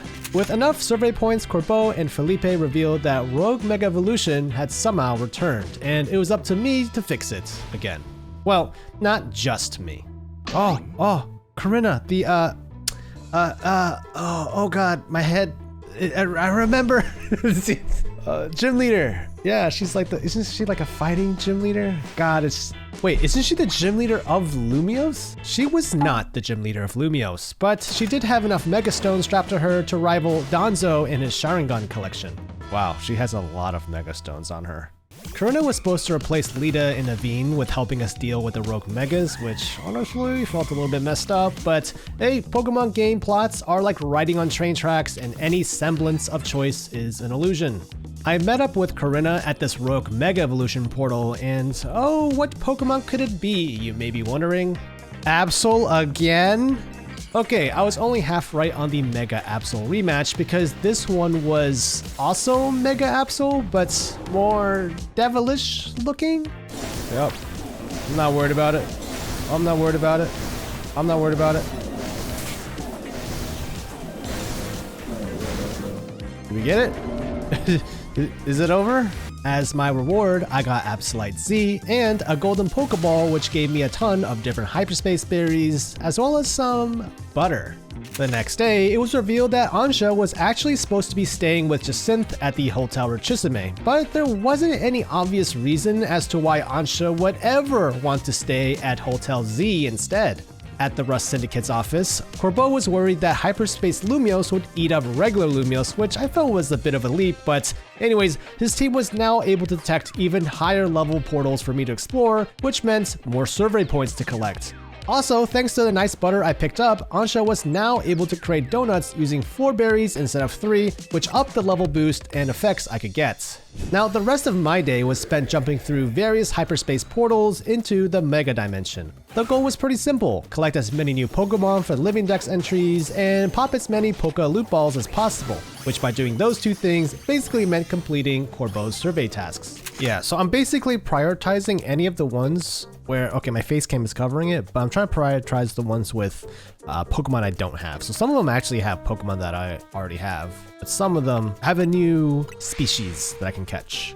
Of course, Mabel had more research tasks, but I figured those would get knocked out as I'm completing everything else. Now, looking at the map, there were a ton of hyperspace portals that weren't the usual ones with just Pokemon in them. Some were side missions like this one where I'm pretty sure I talked to a ghost. He's just hanging out here? God, he is so creepy. Others were special side missions with the added benefit of getting Mega Stones, like this one where I got Raichu Knight X and Y. But some portals were just straight up battles with Mega Pokemon, like the one where I faced off against a Mega Scovillain, getting the Scovillainite Stone. Next up was checking out the new Rogue Mega Pokemon Corbeau had found. This time it was Staraptor, and so I said a customary quick prayer to Ken Sugimori. Please be a good Mega Evolution. Please be good. 6.5 out of 10. It's okay. Hey, I've seen worse. A quick battle later, and the Mega Stone was mine, as well as a gold Pokeball and more upgraded butter for Ansha, which allowed me to use 5 berries for donuts. We got these steroid donuts. We got boosting up by 26 levels, wow. Also, thanks to all of the survey work I've been doing, Corbona's team came to the conclusion that Hyperspace Lumiose was actually a place created from people's memories and subconscious thoughts. Nobody seems to know this rip in like space-time. Yeah, no one seems to notice. Okay, it's fine. I also came across hyperspace battle zones, which were like regular ZA battle zones, but worse because you can't actually get EXP from them. They are decent for farming up the survey points though, and soon I met up with Corinna to tackle the next Rogue Mega. Walking into the sushi restaurant, I could see it was Mega Tatsugiri. Luckily, it was Water Dragon, and thanks to my Garchomp, the battle was over pretty quickly. What a ridiculous friggin' Mega. I don't even know how to rate that one. I got the Tatsugiri Knights as well as some amazing butter, which allowed me to make even more juiced up donuts with 6 berries. However, Corbo needed more survey points, and so that meant I spent my days catching more of the new Pokemon. Also, even though I had some pretty good donuts, there was this double Mega Crabominable quest that was quite literally one-shot sweeping my team. Okay, yep, that's fine. Yeah, after the other 5 of my Pokemon got one-shot, it came down to my Talonflame, who, in a miraculous turn of events... Oh wow, oh my god. So close, so close. Oh my god. The real reason why I'm bringing up this side quest was because right across from that specific hyperspace hole near Wild Zone 17, there was this guy who, you know, definitely not sus at all, had a whole assortment of TMs I hadn't seen before. Is he new? These are all new. Oh my god. The next Rogue Mega brought me to Hotel Richisime, where I faced off against this Meowstic who, upon megaing, got longer bangs. Anyways, this one was actually pretty annoying to deal with, especially with this one move that required you to break through these force fields before... After getting the customary Mega Stone and Supreme Butter, we headed back to get dinner at Hotel Z, where it was revealed that Ansha's mom was actually Diantha, the champion of Kalos who was apparently too busy making movies to be, well, an actual parent. Later that night, I think Urbane must have gone a bit heavy on the hallucinogens in his cooking because I was greeted by a terrifying nightmare. A voice called out to me to stay away as I wandered around in an endless black space. What a nice, restful sleep. What a lovely night. The next morning, I collected a few more donuts before heading out to get those survey points, which now have grown to a 28,000 points requirement. A lot, sure, but the good news was that those Mega Dimensions had a ton of Mega Stones. I maxed out at the 999 count at a decent pace, so I had to routinely head over to the not-so-sus alleyway guy to buy more TMs. On a hilarious note, while Hyperspace Lumiose obviously has a distinct look, when you go into a Hyperspace sewer map, why do the sewers look the same? Eventually, I did get the 28,000 points needed, which opened up a portal for me to battle Mega Heatran. Oh, thank god. No bangs. Okay, Mega Heatran's design was actually pretty sick in my opinion. As a kid, I got a little bit into Magic the Gathering, and Heatran's design reminded me a lot of the Towering and Ravenous Batloft cards. Anyways, back to Pokemon. After the battle was complete, the Heatranite was mine along with some hyperspace butter. Later that night, the nightmares continued. This time, I was in a dark forest with a hole into regular Lumiose as the moon. Mysterious indeed, but the weirdness didn't end there because the next morning, after going up to Corbo's office... Alright, Corbo, what do you got for me? Oh no. His office is turned into a hyperspace zone? Yep, things were getting worse. Once I met up with Corbo, it became clear people were running the risk of getting sucked into hyperspace Lumiose, possibly permanently. However, with some plot armor, we somehow got teleported out, back into the Rust Syndicate offices. Corbo revealed that these hyperspace portals were caused by a single Pokemon, supposedly juiced by Mega Power after the final battle against Ange Floette. And there was still that massive portal above the ruins of Prism Tower, and Corbeau believed that the Pokemon responsible was in there. Of course, a super massive portal like that will require a pretty special donut to open, but the recipe would have to wait because to get anywhere, I would need a whopping 50,000 points. Now, luckily for you, with the power of editing, the hour or so of farming up the points for me would just be a couple of seconds for you, so we're gonna skip to where Corbeau and Felipe revealed the recipe to create a donut that could harness Mega Energy. Craft a donut that meets or exceeds the following flavor scores. You need to meet a minimum of 310 sweet, 100 spicy, 310 sour, 40 points in bitter, and 40 points in fresh. How am I gonna remember that? How am I gonna remember all those numbers? Thankfully, there was a vague UI element to help guide me in the right direction, and after a lot of tinkering with the different hyper berry combinations, I think this is good. Whatever I just did. Yeah, I think that actually might have worked. Wow, that looks like a monstrosity. One quick trip to the top of Prism Tower later, and we were finally ready to enter the really big hyperspace portal. I can't believe I'm up here again. This tower and I must have some sort of special bond. Yeah, dude, it almost killed you, bro. Little bro. Of course, we weren't alone, and through the power of friendship, everyone channeled their Megastones and directed the energy into the donut. Hoopa got supercharged temporarily and activated the massive portal above us. This is from our dreams. This is from the dream. Hyperspace, new moon, nightmare. Yep, we were back, and this time, while technically it did say it was a nightmare, I had a feeling things were about to get very real. Halfway up the mountain, Korrina had a realization about what was behind all of this. She suspected it was Darkrai, a Pokemon who could create nightmares. Who's there? Oh, that's kind of messed up. That's kind of messed up. AZ was here with his 20th thank you and goodbye speech, this time from across the Rainbow Bridge. He addressed each of us with gratitude for everything we've done, offering a last bit of closure for everyone. Alright, rest easy, old friends. By the way, as I'm writing the script, looking at it now, I'm not entirely sure if this was the real spirit of AZ, since what is Floette doing there? Because last I checked, she's still in my box. One theory I have is maybe this image of Floette is part of its spirit for when it died the first time before getting revived, but besides that, I have no idea. This looks like a final battle place. It has legs? Oh, okay.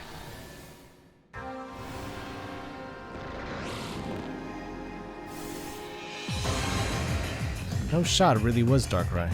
Okay, to be fair, I think Darkrai always had legs, I just never noticed. Anyways, the battle with the final boss ensued. Base form Darkrai wasn't difficult to take down, but it was not time to celebrate because... Yep. What? Oh my god. What am I looking at? What am I looking at? Last hit or two. Nice. Could we do a Dream Ball? That seems like it makes thematic sense. And with that, the Darkrai Stone was mine, Corbeau and I touched, and Ansha had some words of encouragement. Team MZ is the best. Yeah, where's your parents? Now, if you think that was the end, no, of course it wasn't.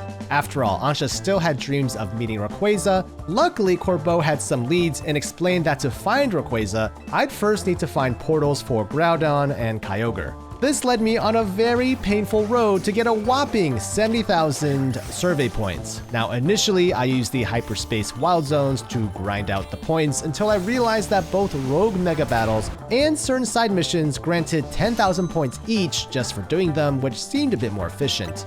70,000 points later, and Corbeau asked Grisham to give me some Hoenn salt, which along with a couple of special recipes, I had Ansha make the special Omega Donut for Groudon's portal and the Alpha Donut for Kyogre's.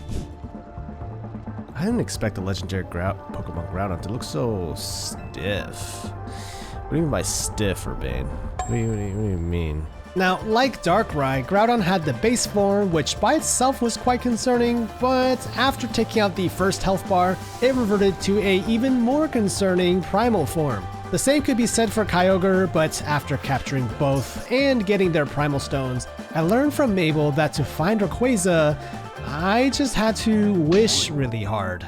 Okay, how many points do I need? 100,000.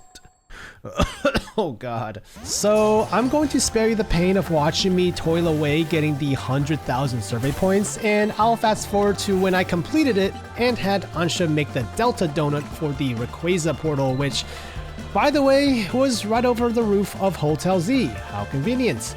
Once on the other side, we were back at Sky Pillar, and Rayquaza came down to meet us. Here he comes. Still one of the best legendaries designs. Solid. Rayquaza appeared. Rayquaza was, to my count, the final boss, and while the base form definitely gave me a run for my money, the mega form was... Yep. Oh, no. Not a tornado. Uh-oh, I'm being sucked in a tornado. Well, I'm just gonna dodge it, please. Here we go.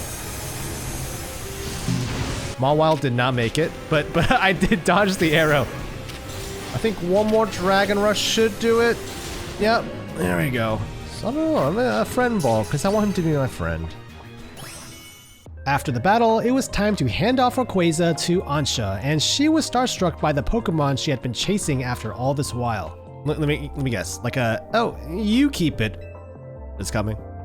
Huh? I think Rayquaza wants to be with you, Candy. One day, I'll become a Pokemon trainer, and I'll present you to Mama myself. But until then, here we go. Would you please look after dear Rayquaza for me, Candy? Of course. Who could have saw that coming?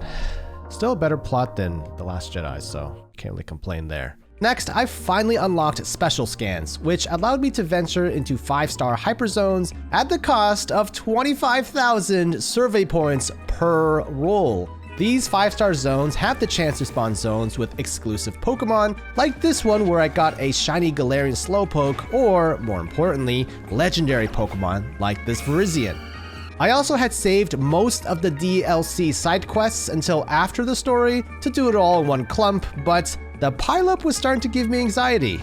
Now, doing the side quests actually helped me fill out some of the other requirements of my 100% challenge. Some of these quests allowed me to catch legendary Pokemon like Volcanion as well as Melmetal, and others gave me Mega Stones like this one where I got the ones for Latios and Latias. Now, grinding the rest of them out all in one go could be considered painful, but by this point, I didn't think anything could hurt me anymore. I think there were about 80 or so additional side quests, and besides the legendary and Megastone ones, there were a few of them that did give me the TMs I was missing from my collection. Oh, also, it's worth mentioning that there were some quests we could actually get the matching outfits for each of the Lumiose factions, like this one. Something feels wrong about this. One last noteworthy side quest I want to bring up was the one where Ansha made this plasma donut so I could go and catch Mega Zeraora. The only other major thing was finding all of the special scan Pokemon, and to Game Freak, I just have one question. Why? Like, who hurt you? Was it me? Was it your best friend? Because making it so that we had to get 25,000 survey points for a random roll, which by the way, usually rolled not the actual legendaries, was an agonizing experience. I ended up grinding out the scans off camera because suffering felt better in my own bed under my blankets, so I'm missing some footage of a few of them, like I don't think I recorded me getting Latios for example, but basically my weekend was spent grinding 25,000 points, having Felipe scan, praying, and then saying, not the thing we need. And then rinse and repeat. Also, as an aside, I had a minor panic attack when I couldn't find my Rotom because I mistakenly thought I got one from side mission 170, but nope. Turned out Rotom was actually one of the special scan Pokemon, and if you're wondering, yep, I shiny hunted the living daylights out of these Rotom when I finally got the spawn. So I'm compressing about a full weekend's worth of work into a few clips of me actually getting these special scan Pokemon, but you know what non-special Pokemon that was surprisingly tough to get a spawn for?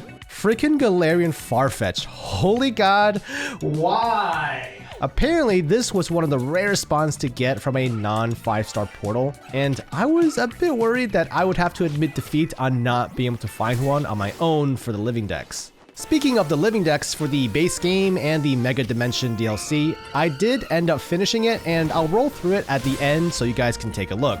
And with that, I can confidently say I 100%ed Pokemon ZA and the Mega Dimension DLC. I finished every main mission, hyperspace mission, and side quests, got every colorful screw, research task, all 160 TMs, the Living Dex, as well as some added bonuses like getting all of the Mega Stones and reaching rank A in the PvP. After that crazy adventure, I am pretty tired now, but you know, there is no time to rest because the next trip, a crash landing at 4546B.